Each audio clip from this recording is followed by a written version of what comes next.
ערב טוב, איתי. ערב טוב רפי, מה שלומך? שלומי מצוין. אנחנו שישי לשישי, זה גם הסרט של מציצים, אם ראית. פודקאסט ראשון של מנעולנים בישראל, שזה קודם כל יפה. אתה שאלת אותי למה התעקשתי לעשות את הפודקאסט הזה, אז מכמה סיבות. א', אני רוצה שגם לשנות את הסטיגמה קצת שיש על המנעולנים בארץ, וגם ממש לספר גם צד אחד של עוד מקצוע במדינת ישראל, ולא משהו מקצועי, ממש שמדברים עליו. עכשיו, שנינו מנעולנים, שנינו מתל אביב. אני מוזיקאי בעברי, אתה עורך דין בעברך וגם עכשיו. בוא תספר לי איך הגעת מעורך דין למנעולן. טוב, אז בהחלט זה התחיל הרבה לפני עורך דין, לפני.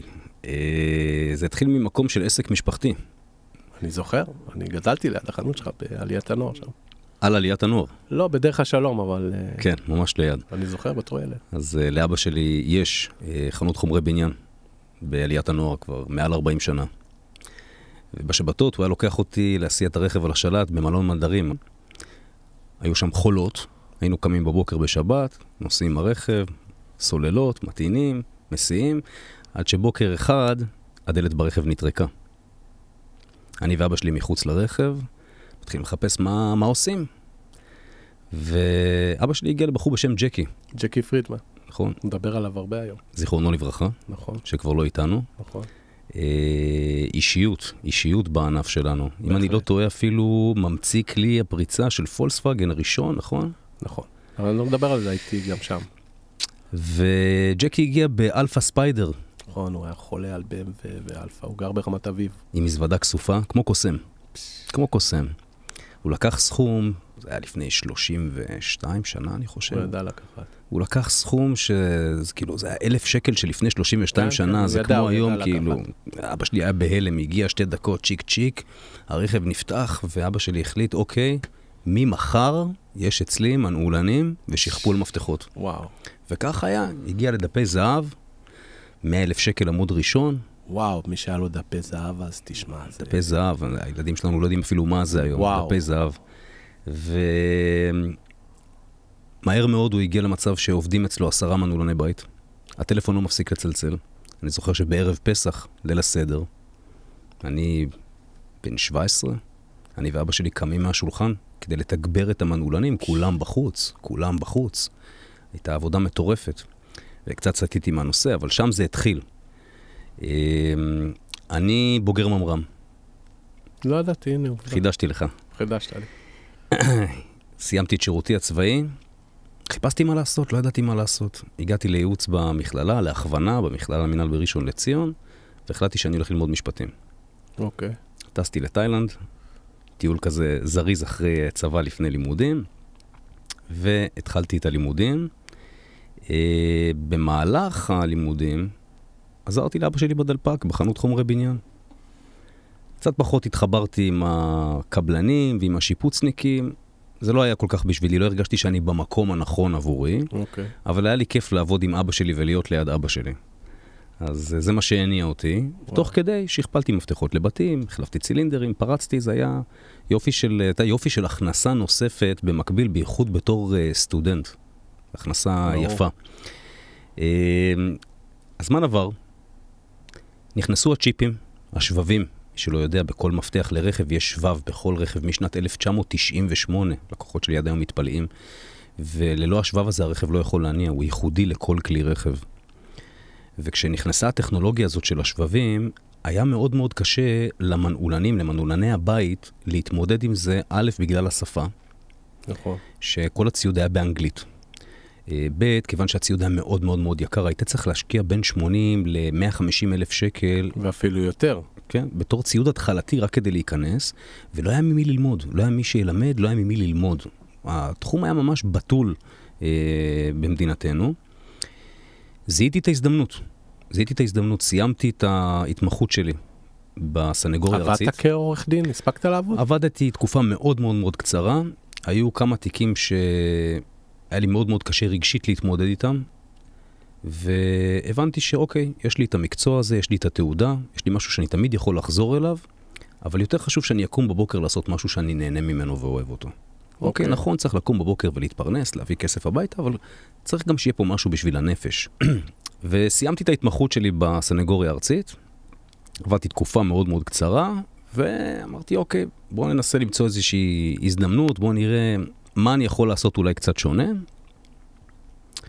ולקחתי את התחום הזה. קניתי שלטים לשערים חשמליים. שלא היה בחנות של בעליית הנוער. זה נכנס בדיוק, אבל העובדים של אבא שלי לא ידעו איך לעשות. אפילו קידוד פשוט של שלט לשער חשמלי, זה משהו שהוא טכני, קצת היה להם קשה להבין בין הסוגים, ועוד זה היה נורא מצומצם. זה רק מתרחב ומתרחב ומתרחב. התחום הזה הוא אינסופי, אני כל יום לומד בתחום הזה. ופתאום ראיתי את הרווחיות הגדולה בהשקעה המינימלית של זמן. אמרתי, אוקיי, יש לי פה הזדמנות. אז קניתי מכשיר פשוט, קידדתי מפתח לרכב גולף אצל חבר בשטיפת רכבים. ראיתי איך אני עושה פתאום ב10 דקות 400 שקל. שבחנות טמבורה, אגב, זה לא 10 דקות, אתה צריך, אתה יודע, זה משהו אחר. כן, כן. זה רווח אחר. כן, נכון. גם רווח טוב, אבל זה משהו אחר. כן, תראה, היום פח שפכטל קונים ב-50 ומוכרים ב-55. אתה משלם על האחסנה ועל הארנונה הרבה יותר. דברים שהשתנו. אז התחלתי למכור שלטים לשערים, חשבתי על איזשהו שם, שמתי את העסק שלי בתוך שטיפה של חבר, שקראו לה השטיפה הזאת סופר רחיצה בנווה צדק. רגע, אז לא התחלת בחנות בעליית הנוער? כי אני זוכר אותך משם. בחנות בעליית הנוער עבדתי במקביל ללימודים, בתור מנעולן בית, בכלל לא בתור מנעולן רכב. מאחורה היו מקבלים קפה. זה קצת, התחלתי בשטיפה, אבא שלי לחץ עליי, בוא תהיה איתי בחומרי בניין, רציתי מקום שהוא משלי, למרות שהיית עורך דין, כאילו על הנייר אתה בכלל לא אמור להגיע לחנות. נורא קסם לי, נורא התחברתי לזה, באמת. הרגשתי, תכף נגיע למה הרגשתי ואיך הרגשתי, כשנדבר קצת על הלקוחות פה ועל איך זה עובד היום. אוקיי. אז התחלתי לתקופה קצרה בתוך השטיפת רכבים, שקראו לה סופר רחיצה, ואמרתי, אוקיי, בסדר, העסק שלי הוא סופר שלטים. אוקיי. פתאום אני רואה שיש קופות יומיות, ואני עושה בחודש יותר ממה שאני יכול לעשות בתור עורך דין. בלי עובדים. אתה מגרה אנשים עכשיו, אתה יודע, מי שיראה את הפודקאסט הזה, אני מקווה, אנחנו עד הסוף, אנחנו נראה לו את כל התמונה, אבל מי שעד עכשיו איתנו, כבר מחר הולך לרצות להיות מנעולן, אבל אנחנו נראה את כל התמונה, כי מה שאתה מתאר לי עכשיו, זה הצד היפה של המקצוע, ואנחנו ניגע בשאר הצדדים. אוקיי, היית בסופר שלטים? אחרי תקופה מאוד מאוד קצרה, עם הכנסות יפות, אבא שלי לחץ, תבוא, תהיה איתי בתוך העסק, הוא הבין את האפסייל שזה מייצר, שמלקוח מגיע, הוא בא לשכפל מפתח לרכב, או שלט לשער, פתאום, כן, אישה, אני צריכה חומר לפתיחת סתימות, נשרפה לי הנורה בשירותים, מטאטה, וזה לוקח כשעה עבודה לפעמים גם מפתח של רכב, אז בינתיים מי שנמצא, ממתין, פשוט מבזבז בדלפק ורוכש את הדברים שהוא היה צריך לרכוש, ושכח בכלל שהוא צריך אותם, הוא פתאום נזכר, הוא רואה ורואה ורואה. אז כך זה התחיל. עברתי מהשטיפה לעסק של אבא שלי בגבעתיים, שם היה לי איזשהו חדר אחורי, מעבדה קטנה. אני זוכר, זה לא חדר אחורי, בוא, זה יותר, אני מאוד התרשמתי כשנכנסתי פעם ראשונה והייתי בחנויות של מנעולנים, היה שם תחושה מאוד מקצועית, מאוד יפה, ואנחנו נדבר על זה, כי גם אתה מבחינתי, הראשון גם שבאמת הבין את הכוח של גוגל והכוח של הפרסום, ומתי לפרסם, ואיך לפרסם במודעות שלך, ואני זוכר שאותי זה מאוד הרשים, בתור מישהו שעוקב אחרי זה, ולא משלם לאנשים אחרים שיעשו זאת עבורו, מאוד הרשים שבן אדם עושה את זה לבד, יודע באיזה שעות לפרסם, איך לפרסם, מה לפרסם. בסופו של דבר, כל התמונה יתראה לנו אולי עד הסוף, שזה יותר מורכב מלקנות משהו ב-20 ולמכור ב-400, כי אתה צריך לקנות את כלי הקידוד, אתה צריך לפרסם. וזה, אגב, מה שסיפרנו עכשיו, שזה למעשה גם אחד הדברים שהכי יושב עליי, זה הנושא של הלקוח הישראלי. והנושא של הלקוח הישראלי, איתי, הוא מבחינתי דבר, אם מישהו רואה אותי, אם חיים אתגר רואה אותי, אני הייתי רוצה שהוא יעשה יצאת צדיק על הלקוח הישראלי. אני בתור נותן שירות, מנעולן, whatever, בפעמים שאני באתי ללקוחות, באמת הייתה איזו בעיה טיפשית של איזה בורג שנפל, וחיברתי את הבורג, משהו כמו דקה, ואמרו לי, כמה אתה מבקש? 200 שקל, 150, אמרתי, קיבלתי כללות, זרקו עליי שטרות של 20 שקל, גם זה לא, אתה לא מתבייש, אתה לא זה, על דקת עבודה, ואני, ביצאת הצדיק, וכל התוכניות האלה, שמהילדות ראיתי, הן נורא מפחידות אותנו. אתה רואה את זה, יושב בבית ואומר, וואי, כולם, ואתה יודע, שאני בא לפעמים לבתים, אני רואה אנשים בפאניקה, איפה הוא הולך להכניס לי את העוקץ? מה העוקץ שהוא הולך לעשות לי? רוב האנשים שאני מכיר, כל האנשים שאני מכיר לא עושים עוקץ, אבל מצד שני זה גורם ללקוח הישראלי מאוד לפחד, כשאתה נכנס אליו, ותגובות קשות אגב, באמת, ולקח לי אישית המון זמן לתמרן בין איך לא לקבל את הסכום שמגיע לי, ומצד שני לא לשחק אותה. המקרים האלו שבאת, אגב, לפתוח רכב, שאתה אומר, אנחנו לפני שהתחלנו, אתה סיפרת על ג'קי פרידמן, שהוא, לא, או שהתחלנו, ותאר לך שג'קי פרידמן היה בא באותו יום, והיה לוקח לו 20 דקות לפתוח את האוטו, עד ברמה שהוא אומר לך, אתם יודעים מה, יכול להיות שאני לא מצליח, אני הולך, ואז בדקה האחרונה, פותח את הרכב, תאר לך מה היה קורה, איזה חיבוקים הייתם, אתה מבין למה אני מתכוון? שלפעמים, בתוכנית של יצאת צדיק, אתה יודע, בדרך כלל הם מביאים מישהו שלא מתעניין במה שקורה, הוא הולך הצידה, משלם לך במזומן, אבל ברוב המקרים זה לא ככה, בן אדם יושב לך על הדלת, רוצה לדעת בדיוק מה אתה עושה בתחומך, גם של הרכבים, הוא שואל אותך, זה מקורי, זה לא מקורי. והתחושה שלי שהפרנויה שיש ללקוח הישראלי, מזה שיעקצו אותו, היא נוראית. אני מרגיש את זה, אני חווה את זה, ומשהו גם מישהו שמצליח, כמובן זה משהו שאנחנו בתור נותני השירות הישראלי צריכים להתמודד איתו כל יום, אני כבר לא מתרגש ממנו, אני מאמין שאני יודע איך להתמודד איתו, זה לא קל, אתה יכול לספר לי על איזה מקרה, אתה יודע, ואצלך, אני רק רוצה לספר משהו אחד, אני בחרתי, הייתי מנולן רכב גם, חזרתי להיות מנולן בית מסיבותי שלי, הנושא שלי שהעבודה שלי היא יותר דחופה, בן אדם נתקע מחוץ לבית, הוא מתקשר לעומר, הוא אמר לו 500, הוא אמר לו 600, הוא ייקח את השלישי או את השני. מפתח לרכב, אתה יודע שאני ראיתי לפעמים שבן אדם ביום ראשון יתקשר אליי ועדיין ביום שישי עדיין מחפש. אז יש ניתוחים מטורפים לסיפור הזה ותכף נגיע לזה, אבל קודם כל רפי, בוא, איך אתה הגעת לתחום? מאיפה אתה הגעת לענף הזה? תשמע, אני בכלל הייתי מוזיקאי, בדיוק דיברתי על זה עם עומר, וחיפשתי את עצמי בגיל 30, אולי טיפה אחרי. הלכתי לטיפול הוליסטי, למדתי רפלקסולוגיה, באמת. ועבדתי בחנות של המשפחה בטמבוריה בבן יהודה בתל אביב. וישבתי שם כל היום ב-20 שקל לשעה, והיה בא מנולן, ובעבודה אחת היה עושה 400. אז אפשר להגיד שהכסף זה מה שדחף אותי. אבל זה לא זה, כי כשאני מנתח את זה היום, אני רואה את האושר של האנשים שהיו מחכים למנולן, והמנולן היה בא ופותח להם את הדלת. וואו, איזה...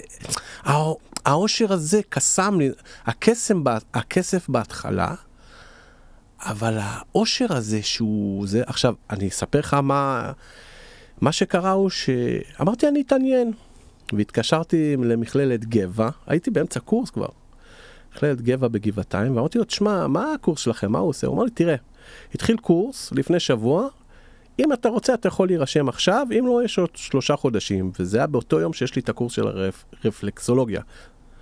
אמרתי לו, אני בא. וזהו, לא הגעתי לרפלקסולוגיה. התחלתי, נסעתי, אחרי שעה כבר הייתי בקורס, יושב בכיתה, אתה יודע, אני בכלל במקום אחר. תוך שעה הייתי שם, מתחיל את הקורס, לומד כבר באמצע הקורס, הוצאתי כבר, הבנתי שזה בשבילי, הוצאתי עוסק מורשה וכל מה שצריך, כבר עבדתי, באמצע הקורס כבר עבדתי. מאוד קסם לי, גם הנושא הכספי, אבל יותר הקטע של לעזור לאנשים. העושר הזה, אתה יודע שאתה, בטח יש לך את זה, שאתה מצליח לשכפל מפתח למישהו שהוא לא הצליחו. תשמע, זה, וואו, זה... יש לי חבר שאומר, תשמע, החיים הם, אפשר להגיד שהכל מאושר והכל טוב, אבל יש כל מיני רגעים כאלה, שאם אנחנו אוספים אותם ביחד, כל מיני רגעים כאלה שאני קורא להם פצפוצים של אושר. כן. וזאת היא בדיוק התחושה שאתה מדבר עליה, שאני מרגיש אותה כשאני מגיע ללקוח, לדוגמה, אני לא יודע אם אתה זוכר, הייתה פרארי אדומה שעלתה באש באזור הדרון. עכשיו? לא, לפני כמה שנים. לא, אוקיי, היה זה משהו עכשיו. משהו כמו איזה 5-6 שנים, אני חושב, היא עלתה באש, וקנה אותה רופא. קנה אותה אורתופד, אם אני לא טועה, מתל השומר. שלחו אותה לגרמניה לשיפוץ, החזירו אותה חדשה לגמרי לארץ, ואז המוסך לא יכל לשכפל מפתח. מדוע הוא לא יכל לשכפל מפתח? כי יש איזשהו קוד הבטחה, שהקוד הזה הוא משוייך למחשב הרכב, והוא אינדיבידואלי לכל רכב בפני עצמו, וכיוון שהחליפו את המחשב, לא ידעו מאיזה רכב זה הגיע, והמוסך לא יכל לשכפל, ולא יכל לייצר לו מפתח. שהמוסך היה פה בבעיה. שמו פה כמה מאות אלפי שקלים לשקם פה רכב אחרי שריפה. ופתאום הגיע, הלקוח רוצה מפתח, והם לא יכולים לשכפל, והם צריכים פתאום להוציא 30 או 40 אלף שקל על סט הנאה, כדי לאפשר לו לשכפל את המפתח. ואני החלטתי שאני לוקח את האתגר הזה, וכשהגעתי לשם ובתוך 10 דקות, סיפקתי להם מפתח זהה שלהם באותו צבע, עם סמל היצרן ביבוא מקביל, נתתי להם את הקוד של הרכב מבלי להחליף כלום. התדהמה הזאת שהם הסתכלו עליי, אתה יודע, סביבי עמדו המכונאים והחשמלאי, אני לא יכול להסביר לך את התחושה הזאת, אם הרגשתי באותו רגע, איזו תחושת סיפוק אדירה.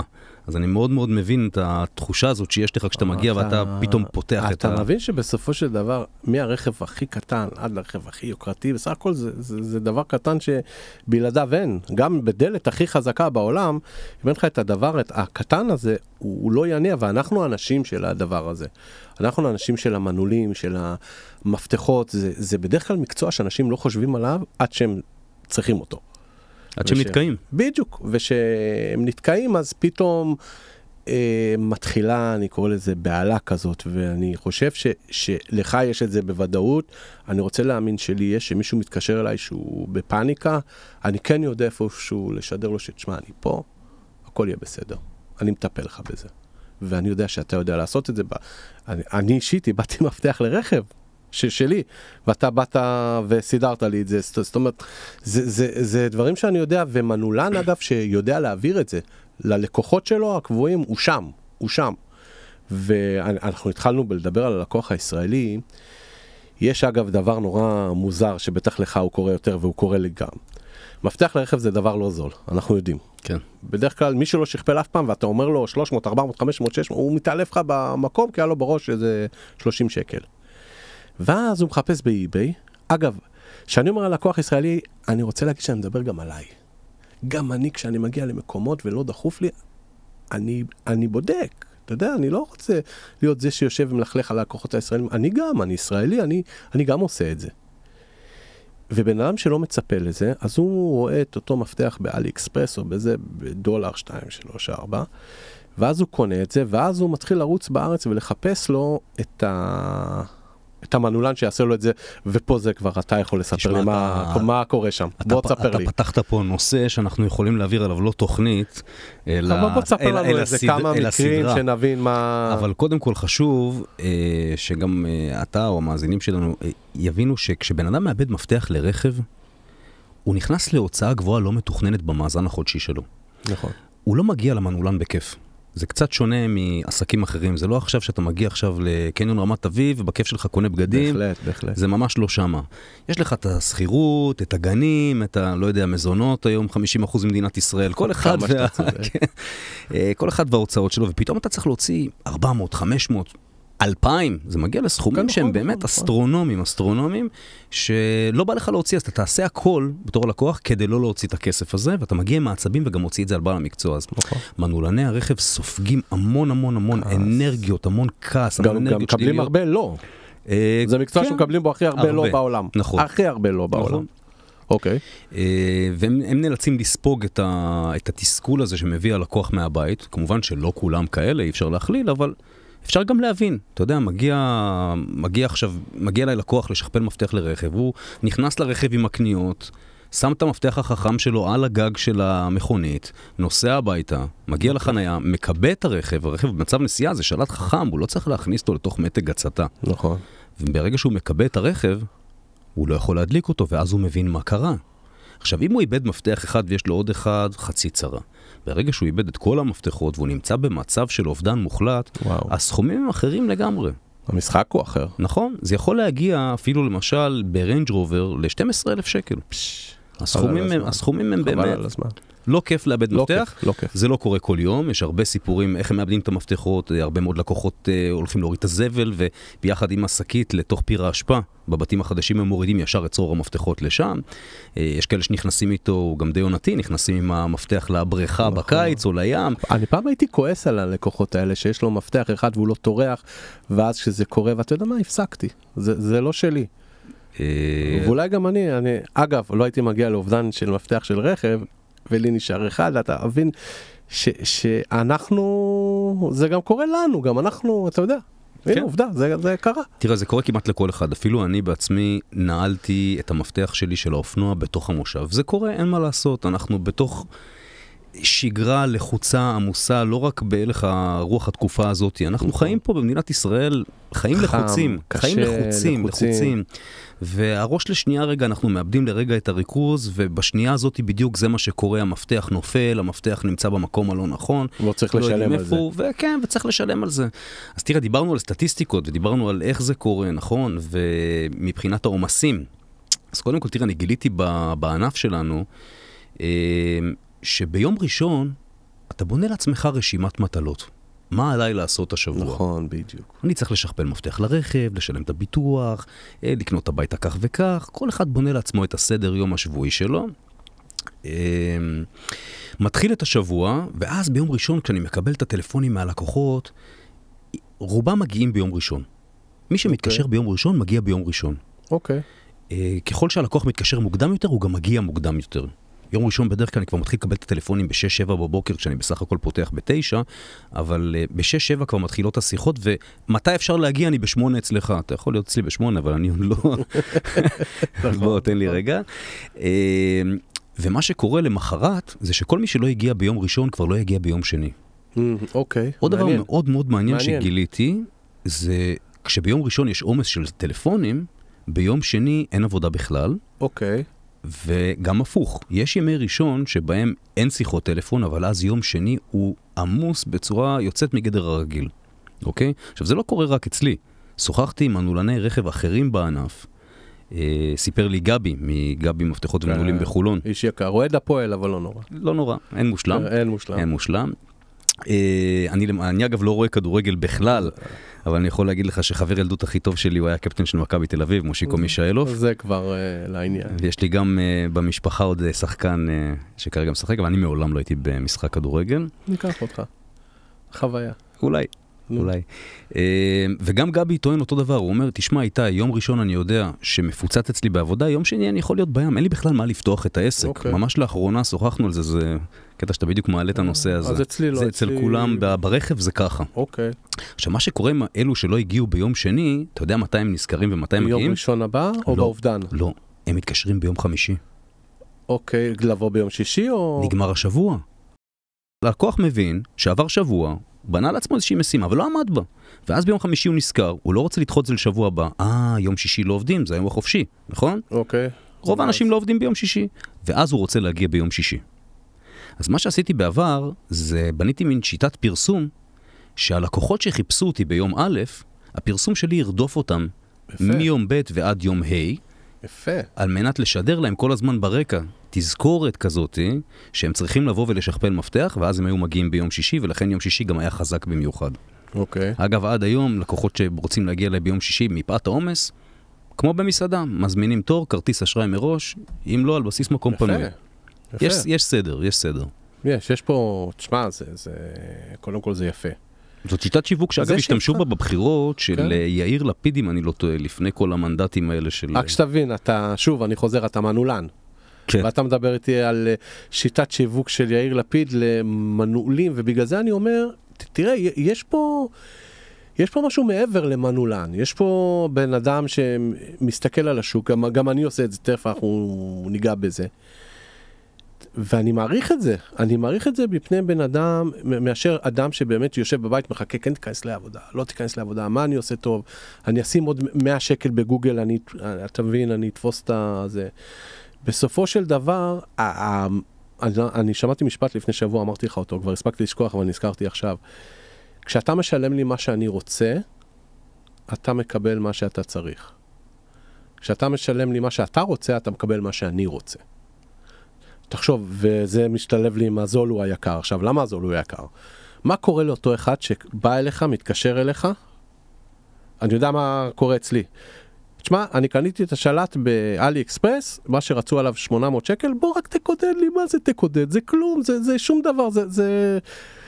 אני ישר אומר לו, תקשיב, אני לא לוקח אחריות, אגב, זה קרה לי ממקרה, פעמיים עשיתי את זה, קרה שפישלתי בגלם, הוא כמעט, אתה יודע, רצה להרוג אותי אבל אז אמרתי, טוב, לקוח כזה שמחפש את הפתרון דרך חברה סינית, אתה יודע, אולי עדיף לי, צריך לדעת לפטר לקוחות, אני רשמתי את זה פה, לדעת לפטר לקוחות זה שלב עצום בהצלחה, כי אם אתה לא יודע לפטר לקוחות, הם מוצאים לך את המיץ, אז את הלקוחות האלה מראש אני מפטר בצורה נחמדה, אני מסביר להם, אני לא אומר להם, לא בא לי. אני אומר להם, תקשיבו, זה נושא של אחריות. אמרו לי, לא, אחריות עליי, לא רוצה. תפנו לאלף, בית ג' ד'. אגב, גם לקחת כסף על זה, אתה תמיד תהיה בבעיה, כי אם לקחת 100 שקל רק על שכפול, הוא כועס עליך. על מה הוא כועס עליך? הוא כועס עליך על משהו שלוקח השנייה, אנחנו דיברנו על זה, על ג'קי פרידמן ועל זה, הוא כועס עליך. אז זאת אומרת, גם אני עושה משהו, גם אני מקבל עליו הרבה פחות ממה שאני חושב שאני אמור לקבל עליו, וגם הוא כועס עליי, אז אתה אומר, אסור לי להגיד לו, אז אני אגיד, כן, אבל לא אצלי. ותשמע, אני פשוט לא רוצה, אני כל פעם שעשיתי משהו בזול, כמעט כל פעם, הצטערתי עליו ללקוחות, כי זה אותו לקוח שעשית לו בזול, ואתה יודע, פתאום לא, נפלת היום שלא היה לך הרבה עבודה, אז התפתית וזה, ושילמת על זה ביוקר, נפלת על לקוח שלא יעזוב אותך, על דברים בכלל, שבכלל שלא קשורים, הוא הזמין אותך להחליף צילינדר, ובכלל על דלת, על הפנים. ואני למדתי, היום כשאני בתור רפי, אני רוצה שלקוח שלי ייכנס אליי, בגלל השירות, בגלל המוצר, ואחרי זה בגלל המחיר. וברגע שאתה רק בגלל המחיר, הלקוח, ברגע שהוא ימצא מישהו יותר זול ממך בחצי שקל, הוא יזרוק אותך. תראה, אני גם איפשהו מרגיש שגם אני בתור זה שמרוויח את הכסף, גם יש לי רגשות. אני אומר לך, אתה יודע, לפעמים בחנות באים אליי האנשים כמה עולה לשכפר, ויש הרבה אנשים שחושבים שמפתח עולה שקל. בסדר. אתה אומר לו 30, אז הוא בפנים אומר לך, הוא לא אומר לך, רוב האנשים האמת הם כן נחמדים, אבל יש את הלקוחות האלה שהוא בפנים אומר לך, לא, אתה יקר, ביי, אני הולך למישהו אחר. אנשים אחרים, מה שאני הייתי אומר, אגב, אני אחשוב על זה, כרגע לא מתאים לי, אני אבדוק, והולך, לגיטימי. תודה רבה. תודה רבה, בסדר. אותו לקוח, אגב, אחרי שהוא מברר במקומות אחרים ורואה שזה שם אותו מחיר או יותר יקר או שלא יצליחו לשכפל, מתי הוא חוזר אליי? דקה לפני שאני סוגר את החנות ואח שלי, בוא תעשה לי. והוא לא מבין למה אני כועס עליו, והוא לא מבין למה אני לא מחייך אליו. למה אתה רוצה שאני חייך אליך? למה? כאילו, על מה? מקודם בפנים שלי אמרת לי, אני מפרש את זה כמו מילה לא יפה, כמו גנב או משהו כזה. אני אדם עם רגשות, אתה יודע, זה משהו שאני לוקח איתי, זה נורא ישראלי להגיד, זה לא משפיע עליי, וזה משפיע עליי, אגב, את הדברים הרעים שקרו לי בקריירה, אני זוכר עד היום. את כל האלפי עבודות הטובות, זה חלק אני זוכר, כל עבודה רעה שהייתה לי, נשבע לך, זה יושב לי פה. עכשיו, מה קורה לאותו אחד שמגיע עם השלט שהוא הזמין מסין אליך? מה אתה עושה? איך אתה מתמודד עם זה? קודם כל, אתה מתמחה בענף, בבתים. נכון. בבתים. נכון. ואני מתמחה ברכבים, אני לא נוגע בבתים בכלל. אין אצלי צילינדרים בבתים, ככה זה בחול אגב, רק בארץ, הקומבינה הזאת של מנולן שעושה את שני הדברים היא רק בארץ. בחול אגב, מנולן רכב. שם זה מקצוע. אני הבנתי שאם אני רוצה לעשות משהו אחד, משהו טוב, אני חייב לעשות רק משהו אחד, ולא להתפזר. נכון. גם הענף הזה של הרכב, אגב, יש בו תתי התמחויות, זאת אומרת, מי שנכנס לענף יכול להתמחות באופנועים וקטנועים, יכול להתמחות בכלי צמא, בטרקטורים, מלגזות, כל אלה, או ברכבים פרטיים. עכשיו, בתוך רכבים פרטיים זה גם נחלק, זה נחלק לגרמניות, וכשאני אומר גרמניות, אני בכלל מוציא מהמשוואה את BMW ואת מרצדס, למרות שזה רכבים, מדובר רכבים גרמנים. זה פשוט פרוצדורה שהיא שונה לגמרי. שונה לגמרי. אז יש באמת הרבה תתי התמחויות אצלנו, כמו רופא משפחה ורופא שהוא פנימאי, או רופא שהוא אורתופד, באמת יש כל אחד בתוך הענף שלנו עם הנישה שלו, אז אצלנו זה קצת יותר מסובך, כי ברגע שאתה נוגע ברכב של הלקוח, ברגע שהתחברת, לכל רכב יש שקע תקשורת. נכון. השקע הזה נקרא OBD. והוא בדרך כלל נמצא מתחת להגה בצד שמאל, ובאמצעות השקע הזה אנחנו מתחברים עם ציוד ייעודי לרכב, שמאפשר לנו לתכנת את המפתחות או את השלטים החכמים. אוקיי. וברגע שאתה התחברת למחשב הרכב של הלקוח, למעשה, אתה אחראי על הצבע ועל האוויר בצמיגים. בדיוק. כל דבר שיקרה לו מאותו רגע... הלקוח מאשים אותך. וואו, זה נכון. זה נכון. ואני פשוט פיתחתי שיטת עבודה, סדר, ממש סדר מופתי של נעלי עבודה, כדי לא להגיע למקומות האלה של ויכוח, שבכלל לקוח לא יכול להתווכח איתי בכלל. אני לא מבזבז אנרגיות, אני בעבר הייתי, כמו שאתה אומר, יש לי רגשות, גם אני הייתי יכול להגיע הביתה, וערב שלם לשבת, והלב, הדופק על 200, ולא מצליח לשחרר את היום הזה שעברתי בגלל לקוח, והיום אני לא נותן לזה להשפיע עליי. ממש, האנרגיה זורמת לאן שתשומת הלב מפנה אליה. אוקיי, אבל זה נכון, אבל איך אתה, תראה, בגלל שהיית חזק בפרסומים, ואני יודע שהייתה לך הרבה עבודה, זאת אומרת, זה לא רק אנשים מגבעתיים ותל אביב באו גם מאזורים אחרים. מאזורים שאני לא מכיר על המפה ולא ידעתי. שאתה לא מכיר על המפה, ואולי גם הם שונים מהלקוחות שהיית רגיל אליהם בגבעתיים, וזה אנשים גם שהרבה יותר קשה לספק. נכון. זאת אומרת, אותו אחד מבחינתו, עצם זה שהוא הגיע אליך והוא הוציא על מפתח 300 והוא היה אמור להוציא עליו 600 ואתה עשית לו מבצע וזה, אחרי שנתיים הוא היה מתקשר לך ובוא תיתן לי אחריות על בכלל על משהו זה אמרתי, שוב, אותו אחד שחיפש את הזול, מצא את הזול, הוא גם איפשהו יכול לשתות לך את המיץ. אבא שלי יש לו משפט מאוד מאוד יפה.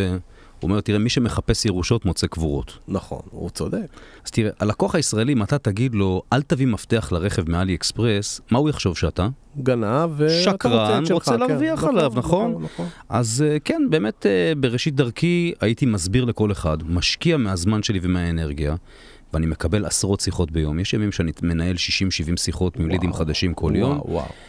ולך תסביר עכשיו למישהו שרוצה להביא מאלי אקספרס מפתח כדי לחסוך. אתה לא תצליח להסביר לו. הוא לא ייכנס אליך בכלל. בדיוק. הוא יחשוב שאתה משקר לו, שאתה עובד עליו, שאתה רוצה להרוויח, שאתה רוצה לדפוק אותו. ככה עובד המוח של הצרכן, וזה בסדר גמור. גם מבחינתו, אתה יודע, מה אכפת לו להפסיד $20, מה אכפת לו? אז הוא הפסיד $20, מה אכפת לו? והיום, אחרי שאני 12 שנה בענף, ואני יודע מה אני יכול לעשות, ומה יותר קל, ומה פחות קל לעשות, ואיזה סיכון יש בכל עבודה שאני לוקח, כי יש סיכונים גדולים מאוד בענף הרכב. הרבה יותר מבית, אגב. בבית אין מחשב. יש מחשב PC, יש לך לפטופ, הוא לא קשור לדלת. ברכב יש מחשבים, זה לא מחשב, זה אוסף של מחשבים. ואתה יודע שאם גוררים את הרכב אחרי זה למוסך, מה שלא יהיה, אתה אחראי. אתה אחראי, כן עשית, לא עשית. אגב, בית, באתי וקרה אגב. דפקתי את הדלת, מצטער, גברת זכית בדלת חדשה, 3,000 שקל. פה נגמר הנזק. לא נעים, אפשר לחיות. אבל אם דפקת סט הנאה של סמארט, אז יש לך עכשיו 30,000 שקל לשים. ואתה תשלם, כי תשמע, ולא לדבר על העוגמת נפש ולקוח שמשתולל אצלך, ואני השבטתי רכבים גם, אז אני זוכר את זה. אגב, היום הלקוח, אם אתה שואל אותי מלפני 20 שנה, הרבה יותר עצבני, נכון? אתה מרגיש את זה? כן, הפתיל הרבה יותר קצר. משהו במזג, אני בכלל לא מדבר על המלחמה, אבל אפשר להאשים אותם. כולם באים עצבניים, אז שוב, אני חוזר ללקוח הישראלי, אתה יודע מאיפה זה מתחיל לפי דעתי? מהבית. שים לב, החוסר יכולת להמתין בתור שלנו כילדים, אני רואה את זה בקופת חולים, לך שלא יקפו אותך, ובסופו של דבר אני רוצה להגיד, הנה עומר איתנו פה, כשבן אדם חוסך 80 שקל להבנתו, או 800 עליך, כי הוא הביא מפתח מאלי אקספרס, והוא חסך, והוא מרגיש, והוא עושה חגיגה, כי הוא חסך 200 שקל פה, 80 שקל, אבל שילם על רכב פי 5 ממה שהוא אמור לשלם עליו באירופה, כי מעשה יבוא, או בן אדם עם מפתח לבית, מצא מפתח יותר זול, ב-20 שקלים, אבל משלם על שכירות פה, על חירבה בתל אביב, כמו דירה במנהטן, אתה מבין שהישראלי, אנחנו, השיטה, הדברים הקטנים זה מה שתופסים, זה מה שתופס אותך. ה-20 שקל האלה, ה-80 שקל מאלי אקספרס, כשאנחנו כחברה, המחירים, אתה יודע, אתה קנית קפה לפני שבאנו ואני קניתי לפניך, אני לא זוכר מה קניתי, שילמתי 54 שקלים, לא משהו, סודה ועוד איזה משהו, ושילמתי. כי אין לך ברירה. כי, אתה יודע מה, כי אנחנו גרים בתל אביב, ואני רואה את זה אני משלם, זה המחיר, כאילו, זה המחיר, נורמלי. וזה מה שמשלמים, נכון. זה נורמלי. נכון. ושבא אליי חבר, אגב, היה אצלי חבר מהצפון לא מזמן, הוא אומר לי, מה פתאום?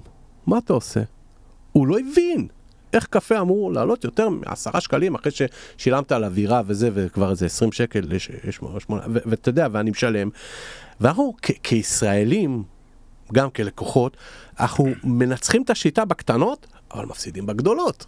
זה לא יומן, אז וואו, באתי לאיתי ומצאתי זה, ותשמע, בואו נחזור לנושא של המנולן. אני רציתי לספר לך, זהו גם משהו שהייתי עושה שיחה עם אבא שלך. המנעולים, כמה שקשה להבין, לא היה מנעולן עד נגיד 70 ומשהו, שרב בריח נכנסו. היו מנעולני רכב וולשטטר, האחים ביטר, קנטרו, קוויצקי, שאני הייתי שותף איתו ברמת גן. ויש אדם אחד שלפי דעתי אפשר ממש להגיד שזה הוא, שעשה את השינוי, זה אברהם בכרי. לא כל אחד מכיר את השם שלו, אני לא יודע אם אתה מכיר. לא. אברהם בכרי הוא מקים רב בריח. הדלתות הפלדה שיש לכל אחד מאיתנו בבית, שבכלל זה הגיוני לך, אתה נולדת לתוך בית שיש בו דלת פלדה. אז כשאני הייתי ילד, שבאו להתקין את הדלת פלדלת הראשונה, התקין אחד המתקינים שעדיין עובד ברב בריח ברמיה על מוזלינו, כולם באו לראות את הדלת הפלדלת, תבין. היו דלתות עץ שהיית פותח אותם, היית בועט בהם. בכלל, אם היה לך את זה בעיה בדלת, היית קורא להם מסגר, בכלל לא למנעולן. אברהם בכרי בשיתוף עם משה דולב, וחשוב שאני אציין את השם שלו כי הוא הממציא, אבל אברהם בכרי הוא הכל. תקשיב, וזה דבר שאני אגיד בזכותו שלא שמעתי שום מילה רעה עליו. מאות מנעולנים שאני מדבר איתם מהתקופה ההיא, אני הייתי ילד, מעולם לא שמעתי מילה רעה על אברהם בכרי. הוא הקים את רב בריח, והוא הקים שם מרפאת שיניים. עכשיו תשאל אותך ותגיד כאילו מה, למה? תחשוב כמה כסף וזמן אתה חוסך שהעובד שלך לא צריך לרוץ לרופא שיניים. ויש לו את זה, הוא יורד למטה לא לוקח ימי גימלים, גם הוא משלם הרבה פחות. זאת אומרת, הוא נתן לאנשים להרוויח, ואני פגשתי את אברהם בכרי בחגיגות 50 שנה למולטילוק, לחצתי לו את היד. הוא הוציא ספר שרציתי להביא איתי, חלק מהדוגמאות, אבל היות ואני מנעולן, אז לא הספקתי לעבור. נכנסה לי עבודה. ואברהם בכרי, תקשיב, הוא עשה משהו מדהים. הוא שינה התנהגות של חברה בצריכה של דלת, שאין היום, אין בניין היום עם דלת עץ, לא קיים. אגב, בבבלי יש כמה בודדים בדלת עץ שלא עברו. שנים לא ראיתי. שלא עברו, אבל גם התהליך של הלקוח הישראלי, אז למעשה, תקשיב, זה לא רק הדלתות, זה הצילינדרים שבאו איתם, וההקמה שכל המתקינים שהיו אז בשנות ה-70 וה-80, היום הם המנעולנים, הם כבר בדרך החוצה. ואני רק רוצה להגיד, אנשים הם שאלו אותי, אני רוצה להסביר פעם אחת מה זה רב בריח ומולטילוק למי שלא יודע, אולי, זה נורא מוזר, כי בחול, אני אומר מולטילוק, אנשים משתגעים, וואו, ישראל, מולטילוק. אנחנו ידועים בבחורות היפות שלנו, ברובים ובמולטילוק. רב בריח לא מכירים אותם, אבל פה בארץ, אתה אומר למישהו פלדלת, זה רב בריח. אז רב בריח ומולטילוק הייתה אותה חברה, וקנו אותם בשנת 2000, אסה אבלוי, שהיא הקונצרן המנעולים הכי גדול בעולם, קנו את מולטילוק והם הפכו אותם לשם דבר בעולם, אבל באופן עקרוני רב בריח זה הדלתות וצילינדרים ומולטילוק, והם קצת בקסח, אבל תקשיב, אנחנו נותנים ללקוח. אנחנו, אחרי שלכלכנו ללקוח הישראלי, אני יכול להגיד לך שכן הלקוח הישראלי, לפחות בצילינדרים, הוא מחפש איכות. מפחד. יכול להיות, אבל כן, מפחד. אין מדינה בעולם שאני ואתה נעלה במדרגות, אנחנו נלך באוסטריה, אתה תראה איפה, או כל מה שמיוצר במדינה הזאת. פה אתה עולה במדרגות, אתה רואה צילינדר אבלוי ב-2,000 שקל, מולטילוק, רב בריח, קאבה, טוקוז, איפה. אין דבר כזה בארץ. אין, כמו בארץ, זה גן עדן, בגלל זה, אגב, גם יש לנו הרבה חברות שרוצות להיכנס לשוק הזה פה, כי זה שוק של היי סקיוריטי מטורף. בחול אני יכול להגיד לך שמחוץ מניו יורק ובלונדון, בספרד יש המון ובצרפת, זה שוק של מפתחות נורא פשוטים. זה לא מה שאתה רגיל פה, המפתחות האלה של הזה, וזה אברהם בכרי, אני חושב, עשה את השינוי בארץ למפתחות של הרב בריח. כמעט כל בן אדם שאתה תכיר יש לו מפתח של רב בריח. בעצור, והוא עשה כל כך הרבה דברים יפים, וחשוב שהשם שלו ממש, שנאמר אותו ונזכיר אותו. עכשיו אני איתך, יש לך איזה שאלה משהו? אני רוצה לחזור, דיברנו על הלקוח הישראלי ועל אלי אקספרס. אוקיי, בבקשה. אז תראה, קודם כל, טבעי שכולם מנסים לחסוך. נכון. הם לא מנסים לחסוך, כמו שאמרת, כשבאים וצריך לשלם עכשיו על כוס קפה, כי זה המחיר, או סנדוויץ' וזה המחיר, או מסעדה, או חולצה, אבל משום מה אצלנו, אצל בעלי המקצוע, אצל המנעולנים, מנהלים איזשהו משא ומתן כאילו אנחנו בתאילנד. אני מתאר לעצמי שגם במפתחות לבתים, או כן, זה לא יומן, אגב, אני לא בא לסופר ואומר לו, מה, זה, תוריד פה, מה קרה לך? זה יותר זול מה זה? אני משתמש בדוגמה, עשיתי הרבה עם לקוחות, אני אומר להם, כאילו, מה, אני לא, זה המחיר של קוטג', זה המחיר, אדוני, אתה רוצה בבקשה, אתה לא רוצה, הכל בסדר, זה המחיר שלי, זאת אומרת, הגעת לפה, מה אתה עכשיו מנהל איתי משא ומתן? זה המחיר שלי, אתה רוצה טוב, אתה לא רוצה, הנה הדלת, הכל בסדר. עכשיו, אני לא מתעמת עם לקוחות שרוצים להביא מאלי אקספרס מוצרים. למה אני לא מתעמת? כי גיליתי והבנתי שזה בסדר גמור, זה ממש בסדר, אתה רוצה לחסוך, יש לך פה סיכון, סיכון וסיכוי. תלך, תביא. היתרון פה מבחינתי הוא שאני יודע לעשות את העבודה בצורה טובה. לי מגיע על הזמן שלי, נכון? כשאתה נכנס למוסך ואתה מכניס את הרכב עכשיו לטיפול, יש שעתון, אתה משלם שעת עבודה. עשו, לא עשו, הבאת עכשיו בלמים מחול, אתה אומר למוסך כך תחליף, אתה משלם את השעתון הזה בין אם הבלמים מתאימים ובין אם הם לא מתאימים. נכון. ואז הבנתי, אין שום סיבה שאני אגיד ללקוחות שלי לא להביא מחול, ושאני אשחית עליהם את זמני היקר בטלפון בהסברים, כי לא רק שהם לא יאמינו לי, הם ילכו בסוף למתחרה שלי. אז מה עשיתי בזה? שילמתי פרסום, הייתי נחמד בטלפון, הסברתי, בסוף הם ילכו למישהו אחר. אוקיי? תביאו. הסיכוי שזה יתאים? נמוך. יכול להיות 1-2, יכול להיות 1-5, יכול להיות 1-10. כל עוד לי משלמים על העבודה שלי לפני תחילת העבודה ללא תלות בתוצאה, תביאו 10 מפתחות, אתם משלמים פעם אחת על הקידוד. והם מוכנים? בוודאי. באמת? עכשיו, יש פה גם יתרון מבחינתם, כי אני מחייב על קידוד אחד. המכשירים שלנו, תראה, יש לי פה לפניי מכשיר שנקרא סמארט פרו, אוקיי? של Advanced Diagnostics, זה המכשיר, אני חושב, הבטוח ביותר שקיים בענף מנעולנות הרכב. הייתי 100 פעם. נכון. הוא עלה 80,000 שקל, היו אותו... 80,000 שקל? היו אותו, היה לשוקי, היה לקוויצקי, לאילן אסולין, היו... ממש, אתה יודע, מי שהיה קונה את זה, אנשים, הוא היה מזכיר את זה כמו נהג מונית של אנשים אחרים, הוא היה עושה מזה 80,000 שקל, זה לא יאומן. נדליק אותו, הוא נורא מרשים, תכף אני אראה לך אותו, אז המכשיר הזה הוא בעצם מקודד מפתחות ושלטים לרכבים, זה מכשיר מאוד יקר. מה זה מאוד יקר? בהשוואה לאיך שאנחנו נכנסנו לתחום שהיינו צריכים לשים 100,000, זה כלום. היום מכשיר כזה עולה בערך 18,000 שקל פלוס מע"מ, זה כלום. אותו אחד שאתה לוקח 250 שקל, אתה מבין למעשה את הפער הזה, בין עזוב את הזמן שלך, את המכשירים שיש לך ומכשירי הגיבוי, שאם נכשלת, יהיה לך עוד מכשיר. נכון. ואת זה קשה להעביר ללקוח, ואתה יודע מה? אולי זה לא מעניין אותו, את הלקוח הישראלי, מה אתה הוצאת. לא מעניין אותו. הוא מעניין אותו הוא עצמו. מטרה שלו היא מטרה חיובית נעלה. הוא רוצה לחסוך, להוציא כמה שפחות, נקלע לסיטואציה שהוא צריך להוציא בכסף, והוא לא רוצה להוציא. זה בסדר גמור, אפשר להבין אותו. זה לא בילוי. אוקיי.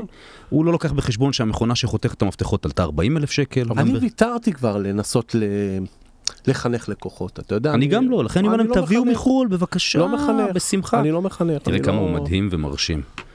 הוא כולו בטאץ', הוא אגב גם מתורגם לעברית, מי בכלל חלם על זה כשהתחלנו את המתורגם? אני לא אוהב להתעסק בעברית, אני לא מבין כלום אגב, שהתוכנות האלה באות בעברית, אני לא מבין מילה, אני לא יודע איך להתעסק בזה. העברית קצת קשה, אני לא מבין את זה. התלמידים שלי, אני בניתי להם לקסיקון עברי, אנגלי, ערבי מדוברת, וגם אלו שיש להם את הפחד הזה לעבוד עם ציוד באנגלית, ויש המון, אחרי הקורס שלי עובדים עם הציוד באנגלית, למרות שיש לו תרגום בעברית בכלל.